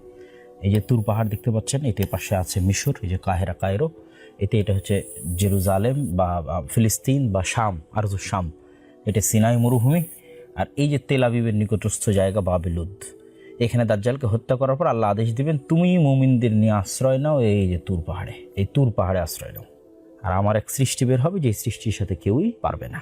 তো আমরা দেখছিলাম ইয়াজুজ এবং মাজুজ বের হবে এবং ঈসা আলাইহিস সালাতু ওয়াস সালাম মুমিনদের নিয়ে তুর পাহাড়ে আশ্রয় নেবে। ইয়াজুজ এবং মাজুজের প্রথম দল বুহাইরা তাবারিয়া, ওই সেম সি অফ গ্যালিলি আপনাদের দেখিয়েছি, ওটা অতিক্রম করার সময় সেটা সম্পূর্ণ পানি তারা পান করে নেবে। এই হাদিস থেকে একটা বিষয় আমাদের প্রশ্নবোধক চিহ্ন তৈরি হয়, যে দাজ্জাল যখন জিজ্ঞেস করলো যে এই বুহাইরা তাবারিয়ায় অচিরে একদিন পানি থাকবে না, তো অনেকেই মনে করে যে বুহাইরা তাবারিয়ার পানি দাজ্জাল বের হওয়ার আগেই শেষ হয়ে যাবে। তো দাজ্জাল বের হওয়ার আগে যদি সি অফ গ্যালিলি বা বুহাইরা তাবারিয়ার পানি শেষ হয়ে যায়, তাহলে ইয়াজুজ মাজুজ কীভাবে বুহাইরা তাবারিয়ার পানি পান করে? এটা একটা প্রশ্নবোধক। সুতরাং ওই হাদিসের অর্থ এরকম মনে করা, একদম ফাইনাল করে ফেলা যে দাজ্জাল বের হওয়ার আগেই নাখাল বাইসানের সকল খেজুর শেষ হয়ে যাবে, দাজ্জাল বের হওয়ার আগেই বুহাইরা তাবারিয়ার পানি শেষ হয়ে যাবে, একদম নির্ধারিত করে ফেলা, এইটার আসলে কোনো দলিল কোরআন এবং হাদিসে পাওয়া যায় না। বরং একদিন থাকবে না, এটার দ্বারা উদ্দেশ্য এটাও হতে পারে যে ইয়াজুজ মাজুজ একদিন এই সমুদ্রের পানি খেয়ে ফেলবে, এটাই উদ্দেশ্য হতে পারে, যেটা এই হাদিস থেকে বোঝা যাচ্ছে। আল্লাহু আ'লাম বিসওয়াব, সঠিক জ্ঞান আল্লাহ সুবহানাহু ওয়া তাআলার কাছে আছে। তো যখন এই ইয়াজুজ মাজুজের এই ভয়ঙ্কর ফিতনা পৃথিবীতে ছড়িয়ে পড়বে, তখন ঈসা আলাইহিস সালাতু ওয়াস সালাম মুমিনদের নিয়ে যে তুর পাহাড়ে আশ্রয় নিলেন, সেখানে তো কোনো খাবার নাই, পানি নাই, সারা পৃথিবী ইয়াজুজ মাজুজে পরিপূর্ণ, এবং তাদের সংখ্যা এত পরিমাণে বেশি হবে যে এই ভয়ঙ্কর ভয়াবহ ফিতনা অবস্থায় যখন কোনো খাবার পানি কিচ্ছু থাকবে না, ভয়ঙ্কর ভয়াবহ দুর্ভিক্ষ দেখা দিবে, তখন যে নবী নিজে হাতে দাজ্জালের মতো পৃথিবীর সবচেয়ে বড় ফিতনাকে ধ্বংস করলেন, সেই নবী এবং তার সঙ্গী সাথী সকলেই আল্লাহ সুবহানাহু ওয়া তাআলার দিকে একনিষ্ঠ মনে ফিরে যাবেন এবং আল্লাহ সুবহানাহু ওয়া তাআলার নিকটে দোয়া করবেন এবং আল্লাহর কাছে কান্নাকাটি করবেন যেন এই মহাবিপদ থেকে, ফিতনা থেকে তাদের মুক্তি দেওয়া হয়। তাদের দোয়া শ্রবণ করার মাধ্যমে আল্লাহ সুবহানাহু ওয়া তাআলা এক প্রকার পোকামাকড় তাদের কাঁধে দিয়ে দিবেন এবং সেখান থেকে এমন এক অসুস্থতা হবে যে তারা মৃত্যুবরণ করবে এবং সবাই মৃত্যুবরণ করবে, একসাথে একবারে মৃত্যুবরণ করবে।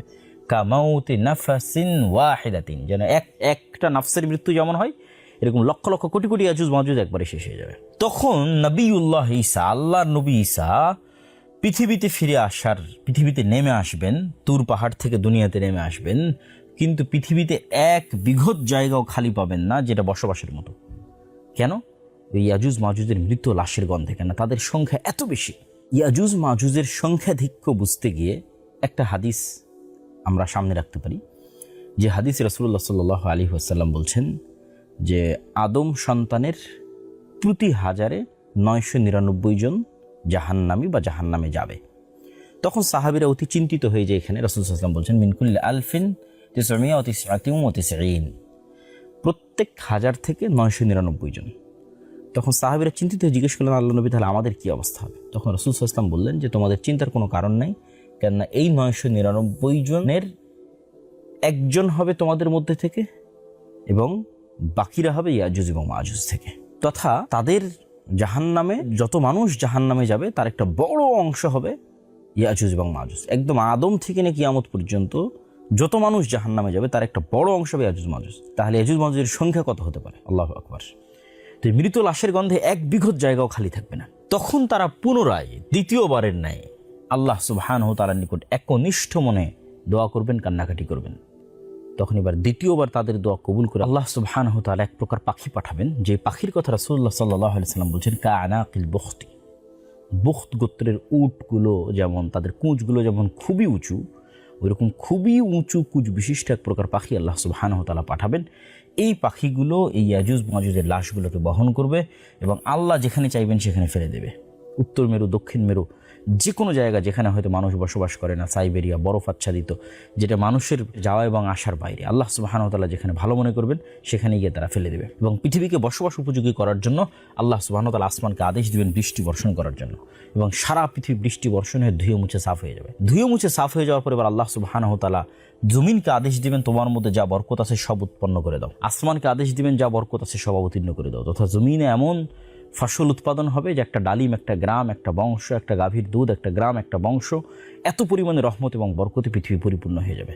এবং রাসূলুল্লাহ সাল্লাল্লাহু আলাইহি ওয়াসাল্লামের ভাষা অনুযায়ী বিভিন্ন রিওয়ায়েতে, কোনো রিওয়ায়েতে 7 বছর, কোনো রিওয়ায়েতে 10 বছর এই সময়টি চলমান থাকবে। এই সময়ের পরে আল্লাহ সুবহানাহু ওয়া তাআলা একটি ঠান্ডা বাতাস পাঠাবেন, শীতল হাওয়া। এই সময়টা হবে পৃথিবীর শান্তি নিরাপত্তায় পরিপূর্ণ। কোনো মারামারি, কোনো গন্ডগোল, কোনো যুদ্ধাস্ত্র, কোনো তরবারি, কোনো তীর ধনুক কিচ্ছু প্রয়োজন হবে না মানুষের, শুধু আরাম এবং শান্তির হবে এই সময়টা, ন্যায় এবং ইনসাফের। তারপর একটি শীতল বাতাসে আল্লাহ সুবহানাহু ওয়া তাআলা সকল মুমিনকে রিহান তাইয়্যিবা, এক শীতল বাতাস আল্লাহ পাঠাবেন। এই শীতল বাতাসে রূহা কুল্লি মুমিনিন ওয়া কুল্লি মুসলিমিন, সকল মুমিন, সকল মুসলিম মারা যাবে। শুধু কারা বাকি থাকবে? শিরারুন নাস, ফাসিক এবং ফাজির মানুষেরা বাকি থাকবে। এই ফাসিক এবং ফাজির মানুষদের উপরই একটা সময় গিয়ে কিয়ামত কায়েম হবে। কতদিন পরে ওটাও আল্লাহ সুবহানাহু ওয়া তাআলা ভালো জানেন, ওটাও আমরা জানি না। কিন্তু ওই সময়গুলো সেই সময় যখন কোরআন থাকবে না, কালিমা লা ইলাহা ইল্লাল্লাহ থাকবে না, আল্লাহর নাম উচ্চারণ করার মতো কেউ থাকবে না, মক্কায় হজ হবে না, কাবা ঘর ধ্বংস হয়ে যাবে। ওই সময়গুলো হচ্ছে সেই সময় যখন মানুষ কুকুর শ্রীগালের ন্যায় খোলা মাঠে যৌন মিলনে লিপ্ত হবে, কোনো লজ্জাবোধ কাজ করবে না। এই যে ভয়ঙ্কর ভয়াবহ যে সময়গুলো, এই সময়গুলো ঈসা আলাইহিস সালামের আগমনের পূর্বের সময় নয়। ঈসা আলাইহিস সালামের আগমনের পূর্ব পর্যন্ত, দাজ্জালের আগমনের পূর্ব পর্যন্ত কোরআন থাকবে, হাদিস থাকবে, দ্বীনের জ্ঞান থাকবে, মসজিদ থাকবে, মাদ্রাসা থাকবে, হজ থাকবে, ওমরা থাকবে, লা ইলাহা ইল্লাল্লাহ থাকবে, সব থাকবে, জিহাদ থাকবে, মুজাহিদ থাকবে, সবই থাকবে। আর এই যে যেগুলো একদম না থাকা, পরিপূর্ণ খারাপে পরিপূর্ণ হয়ে যাবে পৃথিবী, এটা হবে ঈসা আলাইহিস সালামের মৃত্যুর পরে। আর ঈসা আলাইহিস সালামকে কবর দেওয়া হবে মুহাম্মদ সাল্লাল্লাহু আলাইহি ওয়াসাল্লামের পাশে। আমরা যদি রাসূলুল্লাহ সাল্লাল্লাহু আলাইহি ওয়াসাল্লামের কবর দেখি মসজিদে নববীতে, তাহলে আমাদের কাছে একটি বিষয় স্পষ্ট হবে যে এখানে রাসূলুল্লাহ সাল্লাল্লাহু আলাইহি ওয়াসাল্লামের কবর। আমরা কল্পনা করি যে এখানে রাসূল সাল্লাল্লাহু আলাইহি ওয়াসাল্লামের কবর আছে। রাসূল সাল্লাল্লাহু আলাইহি ওয়াসাল্লাম থেকে আরেকটু রাসূলের কাঁধ বরাবর জায়গা থেকে আবু বকর রাদিয়াল্লাহু আনহুর কবর, তার থেকে আরেকটু পিছনে তার কাঁধ বরাবর ওমর রাদিয়াল্লাহু আনহুর কবর, এইভাবে। আর রাসূল সাল্লাল্লাহু আলাইহি ওয়াসাল্লামের এই পাশের জায়গা খালি আছে, এই পাশে কারো কবর নাই, এই পাশে আবু বকর এবং ওমরের কবর। এই যে পাশে রাসূল সাল্লাল্লাহু আলাইহি ওয়াসাল্লামের খালি জায়গা আছে, ঈসা আলাইহিস সালাতু ওয়াস সালামকে দাফন করা হবে এবং কবর দেওয়া হবে তার মৃত্যুর পর। প্রিয় দর্শক ও শ্রোতা, আমরা মোটামুটি দীর্ঘ সময় যাবত কিয়ামতের পূর্ব মুহূর্তে সংঘটিত বিষয়গুলোর উপর সবচেয়ে বিশুদ্ধ যে হাদিসগুলো, বিশেষ করে বুখারী মুসলিমে এসেছে, দাজ্জাল সংক্রান্ত, ইয়াজুজ মাজুজ সংক্রান্ত, সেগুলোর মোটামুটি একটা সারমর্ম আলোচনা আমরা ইতিমধ্যেই করে ফেলেছি। আরও কয়েকটি বিষয়ে আমাদের মধ্যে ব্যাপকভাবে আলোচিত হয়, সেগুলোর প্রতিও ইঙ্গিত না করলেই নয়। তার মধ্যে একটি হচ্ছে যে ইমাম মাহদী।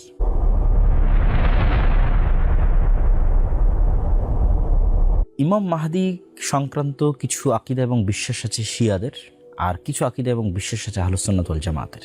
শিয়াদের বিশ্বাস হচ্ছে তাদের ইসনা আশার 12 ইমাম, পবিত্র ইমাম, তাদের মধ্যে 12তম ইমাম তিনি নিজেকে অদৃশ্য করে নিয়েছেন, কোনো পাহাড়, কোনো গার, কোনো এরকম কোথাও তিনি অদৃশ্য অবস্থায় আছেন। এই জন্য তারা বলে আল মাহদি আল মুনতাজার, তথা তিনি পৃথিবীতেই আছেন, তার অপেক্ষা তারা করতেছে এবং সেই মাহদির জন্য তারা কামনা করে বা সেই মাহদিকে তারা চায় যে সে দ্রুত ফিরে আসুক। আহলুস সুন্নাত ওয়াল জামাতের ক্ষেত্রে ইমাম মাহদির বিষয়ে এরকমের কোনো আকীদা বা বিশ্বাস নাই, বা এই বিষয়গুলো সম্পূর্ণরূপে একটি ভ্রান্ত আকীদা এবং বিশ্বাসের অংশ।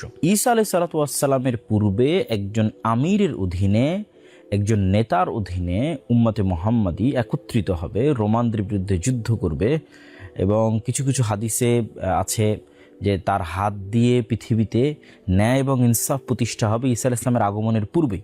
বিশেষ করে শেখ আব্দুল মুহসিন আল আব্বাদ এই বিষয়ে একটি বই লিখেছেন। আমরা সেই বই থেকেও এই বিষয়ে একটি হাদিস দেখে আসতে পারি। যেহেতু ইমাম মাহদি নিয়ে অসংখ্য বিভ্রান্ত আকীদা এবং বিভ্রান্ত বিশ্বাস মানুষের মধ্যে বিরাজমান, ফলত এই বিষয়ে সঠিক আকীদা রাখাও অনেক জরুরি, এবং এই জন্য আমরা মাকতাবাতুস সালাফের পক্ষ থেকে অচিরেই এই শেখ আব্দুল মুহসিন আল আব্বাদের এই বইটি আমরা বাংলা অনুবাদ নিয়ে আসছি ইনশাআল্লাহ। সেখানে বিস্তারিত আলোচনা পাবেন। আমি সেখান থেকে শুধু একটি হাদিস আপনাদের সামনে তুলে ধরতে চাই। আবু দাউদে বর্ণিত হাদিস, যে রাসূলুল্লাহ সাল্লাল্লাহু আলাইহি ওয়াসাল্লাম বলেন, আব্দুল্লাহ বিন মাসউদ রাদিয়াল্লাহু তাআলা থেকে বর্ণিত, যে যদি পৃথিবী ধ্বংস হতে একদিনও বাকি থাকে, তবুও আমার আহলে বাইত তথা রাসূল সাল্লাল্লাহু আলাইহি ওয়াসাল্লামের বংশ, রাসূল সাল্লাল্লাহু আলাইহি ওয়াসাল্লামের আহলে বাইত মানে শুধু ফাতেমা রাদিয়াল্লাহু তাআলা আনহা নন, বা আহলে বাইত মানে শুধু হাসান এবং হোসাইন নয়। আহলে বাইত মানে আমরা এর আগে অন্য আরেক বক্তব্যে বিস্তারিত আলোচনা করেছি, আহলে বাইতের মধ্যে রাসূল সাল্লাল্লাহু আলাইহি ওয়াসাল্লামের চাচারাও আছেন, তথা আলী ইবনে আবি তালেবের অন্য আর যারা ভাই আছে। আবু তালেব তো রাসূল সাল্লাল্লাহু আলাইহি ওয়াসাল্লামের চাচা, তার এক ছেলে তো আলী, আর এক ছেলে জাফর ইবনে আবি তালেব, যিনি মুতার যুদ্ধে শহীদ হয়েছেন। তো এরকম রাসূল সাল্লাল্লাহু আলাইহি ওয়াসাল্লামের আরেক চাচা আব্বাস বিন আব্দুল মুত্তালিব, যার এক ছেলে হচ্ছে আব্দুল্লাহ বিন আব্বাস। তো এক কথায় বানু হাশিম, রাসূল সাল্লাল্লাহু আলাইহি ওয়াসাল্লাম কুরাইশের যেই গোত্র হাশিম, এই হাশিমি গোত্রের মধ্যে তিনি আসবেন, তথা কুরাইশ বংশের মধ্যে তিনি আসবেন, এবং তার নামের সাথে আমার নাম মিল থাকবে, তার পিতার নামের সাথে আমার পিতার নাম মিল থাকবে, তথা মুহাম্মদ বিন আব্দুল্লাহ। তিনি পৃথিবীকে এমনভাবে ন্যায় এবং ইনসাফ দিয়ে পরিপূর্ণ করে দিবেন যেমনভাবে তার পূর্বে পৃথিবী অত্যাচার এবং জুলমে পরিপূর্ণ ছিল। তো কাছাকাছি এই ধরনেরই মোটামুটি অনেক হাদিস একত্রিত তিনি করেছেন। তার মধ্যে সহিহাইনে তথা সহিহ বুখারী এবং মুসলিমে সরাসরি মাহদি নামে নাই, কিন্তু বুখারী এবং মুসলিমে যেগুলো আছে সেটা হচ্ছে ঈসা আলাইহিস সালাম আসার পূর্বে যে ইমামের অধীনে মুসলমানগণ একত্রিত হবে, যে আমির ঈসা আলাইহিস সালামকে বলবে যে আপনি সালাত আদায় করান, পর ঈসা আলাইহিস সালাম সে আমিরকে বলবে আপনি সালাত আদায় করান, এই বর্ণনাগুলো আছে। তো ওগুলো থেকে ইন্ডিকেট পাওয়া যায় যে হ্যাঁ, ঈসা আলাইহিস সালামের আগমনের পূর্বে একজন আমিরের অধীনে মুসলমানেরা একত্রিত হবে। আর সরাসরি মাহদির নাম নিয়ে সহিহ বুখারী এবং মুসলিমের বাইরে অনেক হাদিস আছে যেগুলো একত্রিত করলে হাসান বা সহিহ স্তরের হয়, সেগুলো এখানে এই বই একত্রিত করা আছে। তার মধ্যে একটি হাদিস আপনাদের সামনে তুলে ধরলাম। এখানে আমাদের একটা বিষয় মনে রাখতে হবে যে ইমাম মাহদি বা মাহদি বিষয়ে আমাদের বিশ্বাস কি হবে। মাহদি বিষয়ে আমাদের বিশ্বাস হবে যে আবু বকর, ওমর, উসমান, আলী রাসূল সাল্লাল্লাহু আলাইহি ওয়াসাল্লামের পরে এবং রাসূল সাল্লাল্লাহু আলাইহি ওয়াসাল্লামের সাহাবীরা সর্বশ্রেষ্ঠ, এবং সাহাবীদের মধ্যে জান্নাতের সুসংবাদপ্রাপ্ত যারা তারা সর্বশ্রেষ্ঠ। জান্নাতের সুসংবাদপ্রাপ্তদের মধ্যে এই চারজন খলিফা সর্বশ্রেষ্ঠ। এই চারজনের মধ্যে সর্বশ্রেষ্ঠ আবু বকর রাদিয়াল্লাহু তাআলা আনহু, তথা ইমাম মাহদির এরকম কোনো ব্যক্তিত্ব নন যিনি আবু বকরের চেয়ে শ্রেষ্ঠ, ওমরের চেয়ে শ্রেষ্ঠ, ওসমান, আলী রাদিয়াল্লাহু তাআলার চেয়ে শ্রেষ্ঠ, বা রাসূল সাল্লাল্লাহু আলাইহি ওয়াসাল্লামের অন্য কোনো সাহাবীর চেয়ে শ্রেষ্ঠ। তবে হ্যাঁ, তিনি একজন সৎ নেতা, একজন সৎ আমির, এবং এতটুকুই আমাদের বিশ্বাস তার সম্পর্কে থাকবে। তবে তার সৈন্যবাহিনীর আমাদের অংশ হতে হবে, তিনি কখন বের হলেন, কোথায় বের হচ্ছেন, এটা সম্পর্কে আমাদের খোঁজ খবর রাখতে হবে। এই বিষয়গুলো কেন উচিত নয়? এই জন্য উচিত নয় যে এই জামানাটা হচ্ছে ফিতনার জামানা। দাজ্জাল এবং দাজ্জালের পূর্ব মুহূর্তের যে ফিতনা, এটা ফিতনার জামানা। আর রাসূল সাল্লাল্লাহু আলাইহি ওয়াসাল্লাম ফিতনা থেকে পরিত্রাণ চাইতে আমাদের শিখিয়েছেন, আল্লাহু নাউযুবিকা মিন ফিতনাতিল মাসিহিদ দাজ্জাল। তথা আমাদের কামনা হবে যেন মাসিহিদ দাজ্জালের যুগ আসার পূর্বেই, ঈসা ইসলামের যুগ আসার পূর্বে, ইমাম মাহদির যুগ আসার পূর্বে আমরা যেন ঈমান নিয়ে পৃথিবী থেকে বিদায় নিতে পারি। এবং ইমাম মাহদি আসলে বা ঈসা ইসলাম আসলে নতুন কোনো দিন আসবে, নতুন কোনো আসমানি কিতাব আসবে, নতুন কোনো হাদিস তৈরি হবে, এরকম কিছু নাই। বরং যেই কোরআন, যেই হাদিস এখন আমাদের কাছে আছে, যে কোরআন এবং হাদিস মানার জন্য দাজ্জাল, তামিম আদ-দারির ওই হাদিসে তাদেরকে বলেছিল যে তোমাদের উচিত হবে মুহাম্মদ সাল্লাল্লাহু আলাইহি ওয়াসাল্লামের কথা মেনে নেওয়া, ওই মুহাম্মদ সাল্লাল্লাহু আলাইহি ওয়াসাল্লামের আনিত কোরআন এবং হাদিসের উপরই ইমাম মাহদি এবং ঈসা আলাইহিস সালাম আমল করবেন। তাহলে আমাদের কাজ কি? আমাদের কাজ তো আমাদের কাছে আছেই, যে কোরআন এবং হাদিস আমাদের কাছে, সেটার উপর আমাদের আমল করতে হবে। আমাদের ঈমান এবং সালাতের উপর আমাদেরকে অটল থাকতে হবে ফিতনা থেকে বাঁচার জন্য, যেটা আমি আমাদের এই আলোচনার শেষে আরেকবার বলবো। তবে হ্যাঁ, কে ইমাম মাহদি প্রকৃত অর্থে, এটা বুঝার কোনো আলামত আছে কিনা? এটা বুঝার একটা আলামত হতে পারে যে মুসলমানেরা তার নেতৃত্বে একত্রিত হবে। তিনি নেতা হতে চাইবেন না, মক্কায় মানুষেরা জোরপূর্বক তাকে নেতা করবে, তিনি নিজে নেতৃত্বে দাবি করবেন না, তিনি নিজে দাবি করবেন না যে আমি ইমাম মাহদি আসো আমার কাছে বায়াত গ্রহণ করে, এরকম কোনো দাবি তিনি করবেন না। মানুষেরাই জোর করে তাকে নেতা বানাবে। এবং আরও একটি বড় আলামত যেটা অন্য একটি হাদিসে পাওয়া যায়, সেটি হচ্ছে রাসূলুল্লাহ সাল্লাল্লাহু আলাইহি সাল্লাম বলেছেন যে পৃথিবীর পূর্বে একটা বিশাল ভূমিধস হবে, পশ্চিমে একটা ভূমিধস হবে, আর আরব ভূখণ্ডে একটা ভূমিধস হবে। এবং কিছু কিছু হাদিসে আরব ভূখণ্ডে ভূমিধসের এই জায়গাটা নির্ধারিত করা আছে। এখানে আপনাদের সামনে সহিহ মুসলিমের আমরা একটা হাদিস তুলে ধরেছি, যেখানে আরব ভূখণ্ডে ভূমিধসের জায়গাটা নির্ধারণ করা আছে বাইদা নামক জায়গায় ভূমিধসটা হবে। এবং এই ভূমিধসের ক্ষেত্রে রাসূল সাল্লাল্লাহু আলাইহি ওয়াসাল্লাম তার বংশের একজন ব্যক্তির কথা বলছেন, যিনি মক্কায় আশ্রয় নেবেন, তার বিরুদ্ধে সেনাবাহিনী পাঠানো হবে। ওই সেনাবাহিনী এই বাইদা নামক জায়গায় ভূমিধসের শিকার হবে। তো হাদিসের সিনক্রোনাইজেশনে মনে হচ্ছে যে রাসূল সাল্লাল্লাহু আলাইহি ওয়াসাল্লাম কুরাইশ বংশের যে ব্যক্তির কথা বলছেন যে মক্কায় আশ্রয় নেবে, সেটাই হয়তো আমরা যে ইমাম মাহদির কথা বলতেছি তিনি হতে পারেন। তথা যখন আমরা দেখব যে জাজিরাতুল আরবে একটা ভূমিধস হয়েছে, যে ভূমিধসে পুরো অংশ মাটির নিচে ঢুকে গেছে, এবং সেটা যদি বাইদা নামক জায়গায় হয়, যদিও বর্তমান সৌদি আরবে বাইদা নামে অসংখ্য জায়গা আছে, তারপরও আধুনিক যুগের বিশ্লেষকগণ একটা জায়গাকে এই হাদিসের সাথে কানেক্টেড করেছেন, সেটা আমরা দেখাচ্ছি। এই জায়গায় হবে নিশ্চিত, এটা বলাও কঠিন। রাসূলুল্লাহ সাল্লাল্লাহু আলাইহি সাল্লামের যুগে এই বাইদা নাম কোন জায়গার ক্ষেত্রে প্রয়োগ করা হতো সেটি খুঁজে বের করা, এবং এখনকার অসংখ্য জায়গা বাইদা নামে হওয়া, বিষয়টা একটু জটিল। তারপর আমরা দেখাই, এখানে আমরা দেখতে পাচ্ছি যে মসজিদের যে হারাম এরিয়া আছে, এই হারাম এরিয়া যেখান থেকে শেষ হয়, এই শেষ হওয়ার পরে আমরা যেখান থেকে মদিনার মিকাত যেটাকে বলি জুল হুলাইফা, এখান থেকে হাজিগণ মক্কা যাওয়ার জন্য যখন উমরা বা হজে যান, তখন মদিনার মানুষ এখান থেকে ইহরাম বাঁধে। আর এই যে এটা হচ্ছে মসজিদে কুবা, এদিকে মসজিদে নববী। এই যে এখানে আমরা একটা জায়গা দেখতে পাচ্ছি আল বাইদা, জুল হুলাইফা পার হওয়ার পরে এবং জাবাল ঈদ যেখানে হারামের এরিয়া শেষ হয়, তারপরই এই যে বাইদা নামক আমরা জায়গা দেখতে পাচ্ছি। এটা মিকাত, জুল হুলাইফা মিকাতের মসজিদ। এবং এইদিকে জাতুল জাইশ, যেখানে আয়েশা রাদিয়াল্লাহু তাআলা আনহার হার হারিয়ে গেছিল, যে লম্বা ঘটনা এবং তায়াম্মুমের আয়াত অবতীর্ণ হয়েছিল। এই এরিয়ার মাঝামাঝি এরিয়াই হচ্ছে বাইদা, একটা ফাঁকা জায়গা। নির্ধারিত আমরা জায়গা বুঝতে না পারলেও জাজিরাতুল আরব, আরব উপদ্বীপে একটা ভয়ঙ্কর ভূমিধস হবে। এই ভূমিধসের মাধ্যমে নিশ্চিত হওয়া যেতে পারে যে ইমাম মাহদি তিনি। এখানে আরও একটি বিষয় প্রশ্নবোধক চিহ্ন থেকে যায়, সেটি হচ্ছে আসফাহানের ইহুদিরা। এই হাদিসটাও আমাদের জানা দরকার।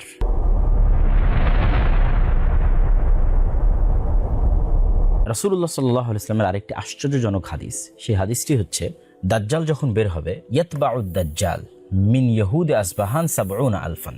দাজ্জালের অনুসারী কারা হবে, দাজ্জালের সাথে কারা থাকবে, কারা দাজ্জালের আনুগত্য করবে, অনুসরণ করবে এবং দাজ্জালের হয়ে লড়াই করবে।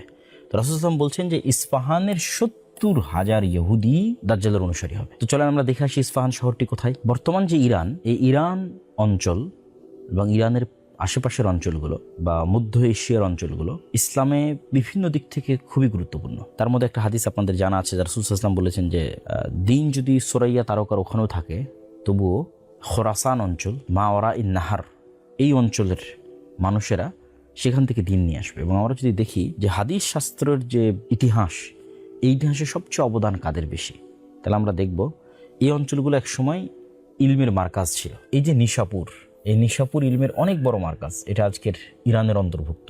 এই যে তেহরান, এই তেহরানের নিকটবর্তী অঞ্চল হচ্ছে আবু হাতেম আর রাজি, আবু জুরআ আর রাজি, তাদের যে দার্সের জায়গা রায়, সেই অঞ্চল। তারপর আসবাহান, এখান থেকে অসংখ্য আলেম ওলামা বের হয়েছে, আবু নুআইম আল আসবাহানি থেকে শুরু করে আরও অসংখ্য আলেম ওলামা, যেমন নিশাপুরি ইমাম হাকিম, অনেক বড় মুহাদ্দিস, মুস্তাদরাক হাকিমের লেখক। তো এই অঞ্চলগুলো থেকে যদি আমরা আরও একটু মাওরাই নাহার তথা আমুদরিয়া এবং শিরদরিয়ার ওইদিকে যাই, তাহলে দেখবো ইমাম বুখারী, ইমাম মুসলিম নিজে নিশাপুরের, ইমাম বুখারী, মুসলিম, আবু দাউদ, নাসাই, তিরমিজি, তারা সব এই অঞ্চল থেকে তাদের আগমন ঘটেছে। কিন্তু এই অঞ্চল সম্পর্কে রাসূলুল্লাহ সাল্লাল্লাহু আলাইহি ওয়াসাল্লামের আরেকটি ব্যতিক্রম হাদিস, যেটি আমরা কিছুক্ষণ আগে শুনলাম, যে এই আসফাহান থেকে ৭০,০০০ ইহুদি কিয়ামতের পূর্ব মুহূর্তে দাজ্জালের অনুসারী হবে। সুতরাং এটি একটি চমকে দেওয়ার মতো বিষয় যে এখন আসফাহান একটি ইরান শাসিত অঞ্চল এবং একটি শিয়া শাসিত অঞ্চল। হয়তো অদূর ভবিষ্যতে, আল্লাহ আলাম, আল্লাহ ভালো জানে, ৭০,০০০ মানে তো অনেক মানুষ, তথা অদূর ভবিষ্যতে এরকমও হতে পারে যে আজকের যে ইসরায়েল বা আজকের যে জেরুজালেম, সেখান থেকে ইহুদিরা সব বিতাড়িত হয়ে আসফাহানে গিয়ে আশ্রয় নিল, এবং যখন দাজ্জাল বের হচ্ছে তখন আসফাহানের সকল ইহুদি দাজ্জালের অনুসারী হচ্ছে। হতেও পারে, আল্লাহ আলাম, আল্লাহ সুবহানাহু ওয়া তাআলা ভালো জানে।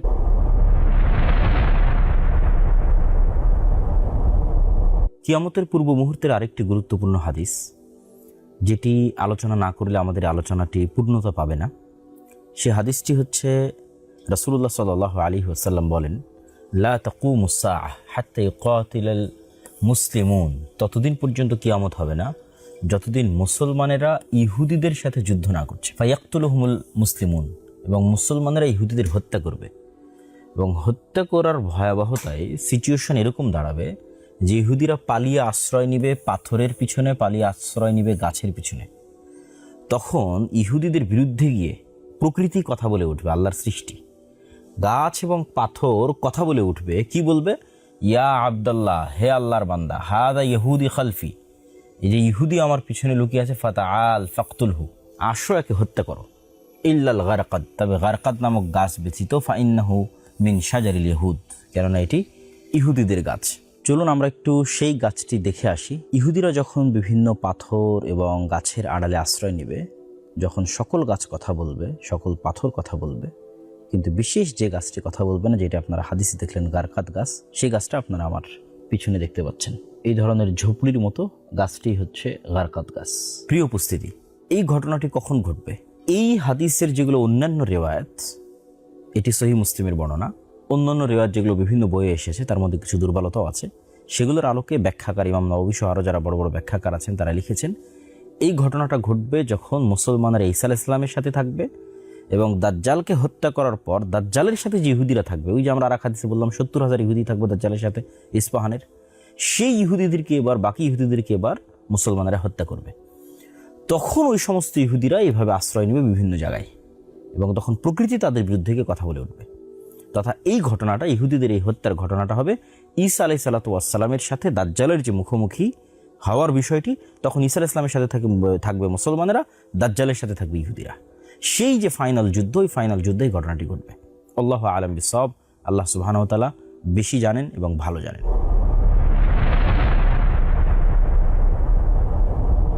প্রিয় উপস্থিতি, এই যে আমরা দাজ্জালের বিশাল হাদিস পড়লাম, ইয়াজুজ এবং মাজুজের ভয়ঙ্কর ঘটনা শুনলাম, একদল নাস্তিককে দেখবেন যখন আমরা এগুলো বলি তখন তারা প্রশ্ন উঠায় যেগুলো কাল্পনিক, ঔপন্যাসিক গল্পের মতো, এবং এগুলো জীবনে কোনোদিন বাস্তবে হবে না। এবং তাদের এই অবিশ্বাসের সবচেয়ে বড় কারণ হচ্ছে আজকের যে উন্নত প্রযুক্তি, আজকের যে স্যাটেলাইটের অধীনে বিশ্ব, ক্যামেরা, তারা মনে করে সারা পৃথিবীর সব কিছু যেহেতু আমাদের কন্ট্রোলে, তো কোথাও তো আমরা দাজ্জালকে দেখতে পাচ্ছি না, কোথাও তো আমরা ইয়াজুজ এবং মাজুজকে দেখতে পাচ্ছি না। সুতরাং এগুলো সব মিথ্যা হাদিস, মিথ্যা তথ্য এবং মিথ্যা কথা, যার প্রতি মুসলমানেরা পাগলের মতো বিশ্বাস স্থাপন করছে।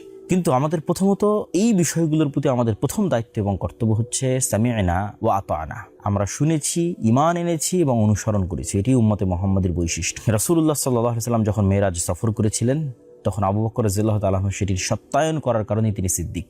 আমাদের নবী মুহাম্মদ সাল্লাল্লাহু আলাইহি ওয়াসাল্লামের পক্ষ থেকে যা যেভাবে বর্ণিত হয়েছে, আমরা সেটার প্রতি ঈমান রাখি এবং সেটিকে তার জাহিরি অর্থ, প্রকাশ্য অর্থের উপরই সংঘটিত হবে মর্মে দৃঢ় বিশ্বাস রাখি। সেক্ষেত্রে আমাদের জন্য আসলে কোনো দলিল এবং কোনো ডকুমেন্টের প্রয়োজন নাই। আমাদের জন্য আসলে আল্লাহর একটি কথাই যথেষ্ট, যে ওয়া আলা কুল্লি শাইইন কাদির, তিনি সকল কিছুর উপর ক্ষমতাবান। কিন্তু তারপরও যেহেতু আমরা মানুষ এবং বিভিন্ন ফিতনা এবং বিভিন্ন প্রশ্ন আমাদের অন্তরে তৈরি হয়, সেহেতু এই বিষয়েও কিছু উত্তর যদি আমাদের জানা থাকে আমাদের জন্য সহজ হবে। আমাদের জন্য প্রথম উত্তর হচ্ছে যে অতীত, পৃথিবীর অতীতে এই ধরনের ভয়ঙ্কর এবং ভয়াবহ ঘটনার চেয়ে হাজারো ভয়ঙ্কর এবং ভয়াবহ ঘটনা ঘটেছে। যে ভয়ঙ্কর এবং ভয়াবহ ঘটনাগুলো, ওই ঘটনার প্রতি যদি আমার ঈমান আনা সহজ হয়, তাহলে এই ঘটনার প্রতি ঈমান আনা আমার জন্য অনেক ইজি। যেমন যখন মারিয়াম আলাইহিস সালাম বিনা পিতায় ঈসা আলাইহিস সালামকে জন্ম দিলেন, তখন ওইটার প্রতি ঈমান আনার জন্য আল্লাহ বলছেন কোরআনে যে আমি আদমকে তো পিতামাতায় ছাড়াই সৃষ্টি করেছি। তা আদমকে যদি পিতামাতা ছাড়াই সৃষ্টি করতে পারি, তাহলে পিতা ছাড়া ঈসাকে কেন সৃষ্টি করতে পারবো না? আগেরটা তো বেশি ভয়ঙ্কর। তাহলে ঠিক তেমনই ঈসা আলাইহিস সালাম আসমান থেকে নেমে আসবেন, এটা যদি আমাদের কাছে মানতে অবিশ্বাস্য হয়, তো আদম আলাইহিস সালামও তো তার হাজার হাজার লক্ষ বছর আগে তিনিও তো আসমান থেকে, জান্নাত থেকে দুনিয়াতে নেমে এসেছেন। সেটা তো আমরা সবাই বিশ্বাস করছি, তাওরাত, বাইবেল, কোরআন সব জায়গায় লেখা আছে। তাহলে আদম আলাইহিস সালাম যদি জান্নাত এবং আসমান থেকে পৃথিবীতে নেমে আসতে পারে, ঈসা আলাইহিস সালাম কেন পারবেন না? ঠিক তেমনি আমরা যদি চিন্তা করি যে সূরা কাহাফের যে ঘটনাগুলো, যে যুলকারনাইন সফর করছে, ইয়াজুজ এবং মাজুজকে দেওয়াল দিয়ে ঢেকে দিচ্ছে, তাহলে ইয়াজুজ এবং মাজুজের অস্তিত্ব এবং ইয়াজুজ এবং মাজুজের সাথে সাক্ষাৎ অতীতে সংঘটিত হয়েছে। তাহলে এটার প্রতি আমাদের ঈমান কি পরিমাণ মজবুত হওয়া উচিত যে এটা নিশ্চিত আছে, এটা অতীতে যুলকারনাইন ইয়াজুজ মাজুজের সাথে দেখা করে এসেছে, তাহলে ইন ফিউচার অবশ্যই ঘটবে। ঠিক তেমনি খিজির আলাইহিস সালামের সাথে মুসা আলাইহিস সালামের সাক্ষাৎ, যেটাও সূরা কাহাফে আছে। দেখেন এটা কি ব্যতিক্রম ঘটনা। কোথায় এখন খিজির আলাইহিস সালাম? তিনি কোথায় থেকে আসলেন? তিনি কোথায় হারিয়ে গেলেন, তাই না? তো তার ঘটনা যদি সত্য হতে পারে, তিনি যদি আড়ালে থাকতে পারেন এবং তাকে খোঁজার জন্য যদি একটা নির্দিষ্ট পদ্ধতিতে মুসা আলাইহিস সালামকে যেতে হয়, আল্লাহ সুবহানাহু ওয়া তাআলা যদি খিজির আলাইহিস সালামকে আড়ালে রাখতে পারেন, দাজ্জালকে কেন আড়ালে রাখতে পারবেন না? তাহলে যে ঘটনাগুলো কোরআনে অতীতে বর্ণিত হয়েছে এবং আমরা বিশ্বাস রাখতেছি, সেটার উপর যদি আমি বিশ্বাস রাখতে পারি ভবিষ্যতে ঘটবে এরকম ঘটনার উপর কেন আমি বিশ্বাস রাখতে পারবো না? দাজ্জাল আসলে একদিন হবে 1 বছরের সমান। মানুষ বলে এটা কি ধরনের কাল্পনিক অলৌকিক কথা, কেমনে সম্ভব? অথচ কাছাকাছি এই ধরনের ঘটনা কোরআনে অতীতে সংঘটিত হওয়ার কথা বলা হচ্ছে। যেমন আসহাবে কাহফের ঘটনা, যে তারা 309 বা 310 বছর ঘুমিয়ে আছে, অথচ মানুষ তাদেরকে মনে করতো যে তারা জাগ্রত, এবং তারা ঘুম থেকে উঠে বলছে কই আমরা তো মাত্র অল্প কিছুক্ষণ ঘুমিয়েছিলাম। আবার যে নবী আল্লাহ সুবহানাহু ওয়া তাআলার কাছে মৃতকে জীবিত করার মুজিজা দেখতে চাইলেন, তাকে আল্লাহ সুবহানাহু ওয়া তাআলা সেখানে মৃত করে দিলেন, তার ঘোড়া তার খাদ্যদ্রব্য সব মৃত হয়ে গেল। তিনি উঠে তিনি মনে করছেন তিনি অল্প সময় ছিলেন, তার ঘোড়া লাশ হয়ে সম্পূর্ণ কঙ্কাল হয়ে গেছে, তথা ঘোড়ার উপর দিয়ে 100 বছর অতিক্রম হয়ে গেছে, তার খাবার নষ্ট হয়নি। তাহলে তার খাবারের উপর দিয়ে কি সময় অতিক্রম হলো? এই যে সময়ের আপেক্ষিকতা, সময়ের যে গতি, এটার আপেক্ষিকতার কথা কোরআনে আগেই অসংখ্য অতীতের অসংখ্য ঘটনায় তুলে ধরা হয়েছে। তাহলে আমাদের ঈমান রাখতে হবে যে এই জিনিসগুলো একদিন ঘটবেই। তারপরও 3টা পয়েন্ট আমি বলতে চাই। প্রথমত, যে দাজ্জাল, ইয়াজুজ মাজুজ এই পৃথিবীতেই যদি থাকে তবুও সম্ভব, 2 ভাবে সম্ভব। 1, আপনি কখনোই নিশ্চিতভাবে দাবি করতে পারবেন না যে এই পৃথিবীর প্রত্যেক ইঞ্চি জায়গা, সমুদ্রের প্রতিটি পয়েন্ট, জঙ্গলের প্রতিটি পয়েন্ট আপনার অধীনস্থ এবং আপনার কন্ট্রোলে। এখন অসংখ্য জায়গা আছে যেখানে মানুষ যেতে পারে না, যে দ্বীপে মানুষ যায় না, যে জায়গায় মানুষ সফর করে না, চলাচল করে না, জাহাজ যায় না, এরকম অসংখ্য জায়গা আছে। ওই জায়গাগুলোতে দাজ্জাল বা ইয়াজুজ মাজুজ আছে এটা বলতেছি না, কিন্তু সারা পৃথিবী যে মানুষের কন্ট্রোলে, এটা মিথ্যা কথা। দ্বিতীয়ত, দাজ্জালের সাথে যদি তামিম আদ-দারির সাক্ষাৎ হয়ে থাকে, এই যুগেও মানুষের সাক্ষাৎ হওয়া সম্ভব নয়। হয়তো দাজ্জাল কোথায় আছে এটা যাদের সাথে দাজ্জালের যোগাযোগ তারা জানে। যেমন এপিস্টিন ফাইল প্রকাশের আগে কে জানতো যে এরকম একটা দ্বীপ, যেই দ্বীপে মানুষ জাহাজ নিয়ে যায়, উড়োজাহাজে, প্রাইভেট জেটে যায় এবং এই ধরনের অপরাধ করে, কে জানতো? কেউ তো জানতো না। 2 নম্বর, আমরা যে পৃথিবীতে বসবাস করছি, এই পৃথিবীতে তো আমাদের সাথে জিন এবং শয়তান এবং ফেরেশতা, তারাও তো আমাদের সাথে আছে, আমাদের আশেপাশে আছে, কিন্তু আমরা কি তাদের দেখতে পাচ্ছি না? তাহলে আমরা যদি জিন শয়তান তাদের দেখতে না পাই, অথচ তারা আমাদের সাথে আছে এই পৃথিবীতে, তাহলে আমরা দাজ্জাল এবং ইয়াজুজ মাজুজকে দেখতে পেতেই হবে? এই প্রশ্ন কেন আমাদের অন্তরে উত্থিত হচ্ছে? এবং আজকের বিজ্ঞানও বলতেছে যে বিভিন্ন ডাইমেনশনে আল্লাহর সৃষ্টি থাকতে পারে। আমরা থাকি 3D, 4D, 5D, 6D, আমাদের চেয়ে উপরের ডাইমেনশনে যারা আছে তাদের আমরা দেখতে পাবো না, কিন্তু তারা আমাদের দেখতে পাবে। এবং সর্বশেষ পয়েন্ট, আল্লাহ সুবহানাহু ওয়া তাআলা কোরআন মাজিদে বলেছেন যে তিনি 7 আসমান এবং 7 জমিন সৃষ্টি করেছেন। তো আল্লাহ সুবহানাহু ওয়া তাআলার অন্য জমিনেও তো থাকতে পারে দাজ্জাল, ইয়াজুজ মাজুজ, খিজির আলাইহিস সালাতু ওয়াস সালাম, তারা তো অন্য জমিনেও থাকতে পারে। এটা অস্বাভাবিক কিছু নয়, কেন ওই সমস্ত জমিনেও আল্লাহ সুবহানাহু ওয়া তাআলার আদেশ এবং ওহী অবতীর্ণ হয়, এটা আল্লাহ সুবহানাহু ওয়া তাআলা বলেছেন। এবং কিয়ামতের পূর্ব মুহূর্তে দাজ্জাল কেন্দ্রিক যে ঘটনাগুলো, এগুলো তো একটা বৈপ্লবিক এবং ব্যতিক্রম ঘটনা, প্রত্যেকটা ব্যতিক্রম ঘটনা। দাজ্জালের কাছে জান্নাত থাকবে, জাহান্নাম থাকবে, আসমান তার কথা শুনবে, জমিন তার কথা শুনবে। দাজ্জালের উপস্থিতিও একটা ব্যতিক্রম ঘটনা, যার ফলশ্রুতিতে পৃথিবীতে এত ব্যাপক পরিবর্তন হবে যে পৃথিবীর একদিন হবে 1 বছরের সমান। সুতরাং এই বিষয়গুলোকে যদি আমরা একটা আরেকটার সাথে রিলেট করি, তাহলে আমরা বুঝতে পারবো যেখানে অসম্ভব বলে কোনো কিছু নাই, আর আল্লাহ সুবহানাহু ওয়া তাআলা সকল কিছুর উপর ক্ষমতাবান। সুতরাং এই ধরনের বিশ্বাস স্থাপন করা যে দাজ্জাল মানে এআই, দাজ্জাল মানে আমেরিকা, দাজ্জাল মানে অন্য কিছু, দাজ্জাল মানুষ নয়, বা ইয়াজুজ মাজুজ মানে অন্য কিছু, অন্য কেউ, জি না, ইয়াজুজ মাজুজ আদমের সন্তান, দাজ্জালও আদমের সন্তান। হাদিসে এবং কোরআনে যেভাবে বলা আছে সেভাবেই সংঘটিত হবে, এটি আমাদের ঈমান থাকতে হবে। আল্লাহ সুবহানাহু ওয়া তাআলা আমাদের কবুল করুক, আল্লাহুম্মা আমিন।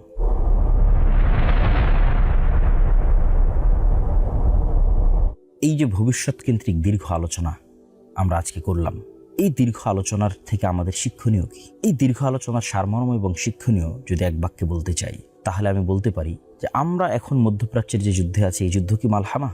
এক বাক্যে উত্তর যে না, এটি মালহামা নয়। মালহামা কোথায় হবে? সিরিয়ায় হবে। মালহামা মানে হচ্ছে গোস্ত নিয়ে টানাটানি এবং গোস্ত খাওয়া, গোস্ত ছিঁড়া, তথা সামনাসামনি তরবারি দিয়ে হত্যা হবে, সামনাসামনি তীর দিয়ে হত্যা হবে, বম দিয়ে নয়, মালহামা। এবং ভয়ঙ্কর ভয়াবহ হত্যা হবে, সেটা সিরিয়ার মাটিতে হবে, যা বিস্তারিত আমরা আলোচনা করেছি। তাহলে এখনকার ফিতনাগুলো অনেক কিছুই কিয়ামতের পূর্ব মুহূর্তের ছোট ছোট ফিতনা আছে। যেমন আমরা আপনাদের সামনে তুলে ধরেছি যে আরবের প্রত্যেক ঘরে ফিতনা প্রবেশ করবে। সুতরাং এখনকার যে ফিতনাগুলো, এগুলো মালহামার পূর্বের ছোটোখাটো ফিতনা হতে পারে। কতদিন পরে কখন মালহামা হবে সেটা আমরা কেউ জানি না, কিন্তু মালহামা হবে। এবং সম্ভবত মালহামা হওয়ার পূর্বেই মুসলমানেরা জেরুজালেম বিজয় করবে, ইমাম মাহদি প্রকাশ পাবে, এবং ইমাম মাহদির নেতৃত্বেই শাম বা সিরিয়ার মাটিতে মালহামা হবে। তারপরে তাদের বিজয় অভিযান আরও সামনের দিকে চলতে থাকবে, কুস্তুনতুনিয়া বিজয় করবে, রোম বিজয় করবে। এরকম মুহূর্তে তাদের বিজয় অভিযান থামানোর জন্য শয়তান অদৃশ্য থেকে আওয়াজ দিবে, দাজ্জাল বের হয়েছে।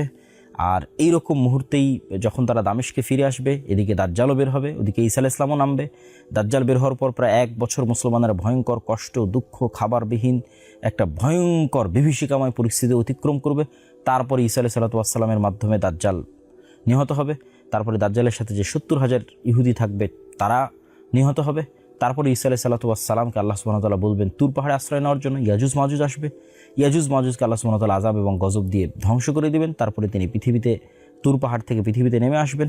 পৃথিবীতে নেমে এসে তিনি 7 বছর 10 বছর একটা দীর্ঘ সময়ব্যাপী ন্যায় এবং ইনসাফের শাসন প্রতিষ্ঠা করবে। তারপরে এক শীতল বাতাসে সকল মুমিন মুসলমান মারা যাবে এবং ফাসেক ফাজেরদের উপর কিয়ামত প্রতিষ্ঠিত হবে। প্রিয় উপস্থিতি, এই ঘটনাগুলো থেকে আমাদের শিক্ষণীয় হচ্ছে যে ভয়ঙ্কর ফিতনার মুহূর্তে আপনি ঈমান কিভাবে ধরে রাখবেন, ভয়ঙ্কর ফিতনার মুহূর্তে আপনি হিদায়াতের উপর কিভাবে থাকবেন। আমি স্পষ্টভাবে আপনাদের সামনে তুলে ধরতে চাই যে আসহাবুল উখদুদ তারা কিভাবে আগুনের মধ্যে প্রবেশ করেছিল, যাদের বর্ণনা আল্লাহ সুবহানাহু ওয়া তাআলা সূরা বুরুজে দিয়েছেন, যে তাদের বলা হয়েছিল হয় ঈমান না হয় আগুন। তো তখন তারা ঈমানকে মূল্যায়ন করতে গিয়ে স্বেচ্ছায় আগুনের মধ্যে ঝাঁপিয়ে পড়েছে। এটা সম্ভব হয়েছিল শুধু কিসের কারণে? পরকালে যে তাদের ইয়াকিন আছে, আল্লাহর প্রতি তাদের যে ইয়াকিন আছে সেটির কারণে। তারা ওই আগুনের মধ্যে জান্নাত মনে করে প্রবেশ করেছে, তারা তার মধ্যে জান্নাত দেখতে পাচ্ছিল তাদের বিশ্বাস অনুযায়ী। আর যদি তারা ঘরে ফেরত যেত তাহলে সেটা ছিল জাহান্নাম। এই একই ঘটনা দাজ্জালের সাথে ঘটবে। দাজ্জালের আগুন ওটাই জান্নাত, আর দাজ্জালের সুন্দর জান্নাত ওটাই জাহান্নাম। তাহলে এটার প্রতি আপনি ইয়াকিন যখন পরকালের প্রতি আপনার সর্বোচ্চ লেভেলের হবে, দুনিয়াবি কোনো লোভ, দুনিয়াবি কোনো স্বার্থ, সেটি 1 টাকার সমপরিমাণও যদি হয়, যদি আপনাকে দুর্বল এবং পরাস্ত না করতে পারে, আল্লাহর শক্তি, আল্লাহর ক্ষমতা, আল্লাহর অস্তিত্বের উপর যদি আপনার সর্বোচ্চ লেভেলের বিশ্বাস থাকে, তবেই আপনি দুনিয়া থেকে ঈমান নিয়ে বিদায় নিতে পারবেন। তো দাজ্জালের এই ফিতনা আমাদের প্রমাণ করে যে দুনিয়ার সফলতা মানে ঈমান নিয়ে বিদায় নেওয়া। দুনিয়ার সফলতা মানে ধন দৌলত, টাকা পয়সা, বাড়ি গাড়ি নয়। কেন? ওগুলোর প্রতি ন্যূনতম লোভ থাকলে দাজ্জালের ফিতনা থেকে আপনি বাঁচতে পারবেন না। তাহলে দুনিয়ার বিজয় মানে ঈমান অবস্থায়, সালাত অবস্থায় দুনিয়া থেকে বিদায় নেওয়া। এবং মুসলমানদের কাজ এই ধরনের ভবিষ্যৎ কেন্দ্রিক ঘটনার পিছনে পড়ে প্রোডাক্টিভিটি নষ্ট না করা, যে হ্যাঁ ইমাম মাহদি আসলেই তবেই আমরা সব কিছু করবো, তার আগে আমাদের কোনো কাজ নাই। এটা মুসলমানদের প্রোডাক্টিভিটি নষ্ট করে এবং এটা আমি মনে করি একটি ঈমান বিরোধী কার্যকলাপ। বরং মুসলমানদের সবসময় সদা সর্বদা অ্যাক্টিভ থাকতে হবে। কেন? ইমাম মাহদি এবং ঈসা আলাইহিস সালাম আসলে নতুন কোনো দিন আসবে না, নতুন কোনো কোরআন আসবে না। ওই কোরআনই যে কোরআন আমাদের কাছে আছে, ওই হাদিসই যে হাদিস আমাদের কাছে আছে। তাহলে পৃথিবীর সবচেয়ে বড় ঘটনা আগেই ঘটে গেছে, সেটা মুহাম্মদ সাল্লাল্লাহু আলাইহি ওয়াসাল্লাম, সেটা কোরআনের অবতীর্ণ হওয়া। ওইটা আমাদের আমল করতে হবে। এবং যদি সূর্য আমরা পশ্চিম দিকে উঠতে দেখি, তবু আমাদের হাতে যদি একটি গাছ থাকে সেটি রোপণ করার চেষ্টা করতে হবে। তথা আমাদের ঈমান এবং আমলের যে চেষ্টা, এই চেষ্টা আমাদের অব্যাহত থাকবে।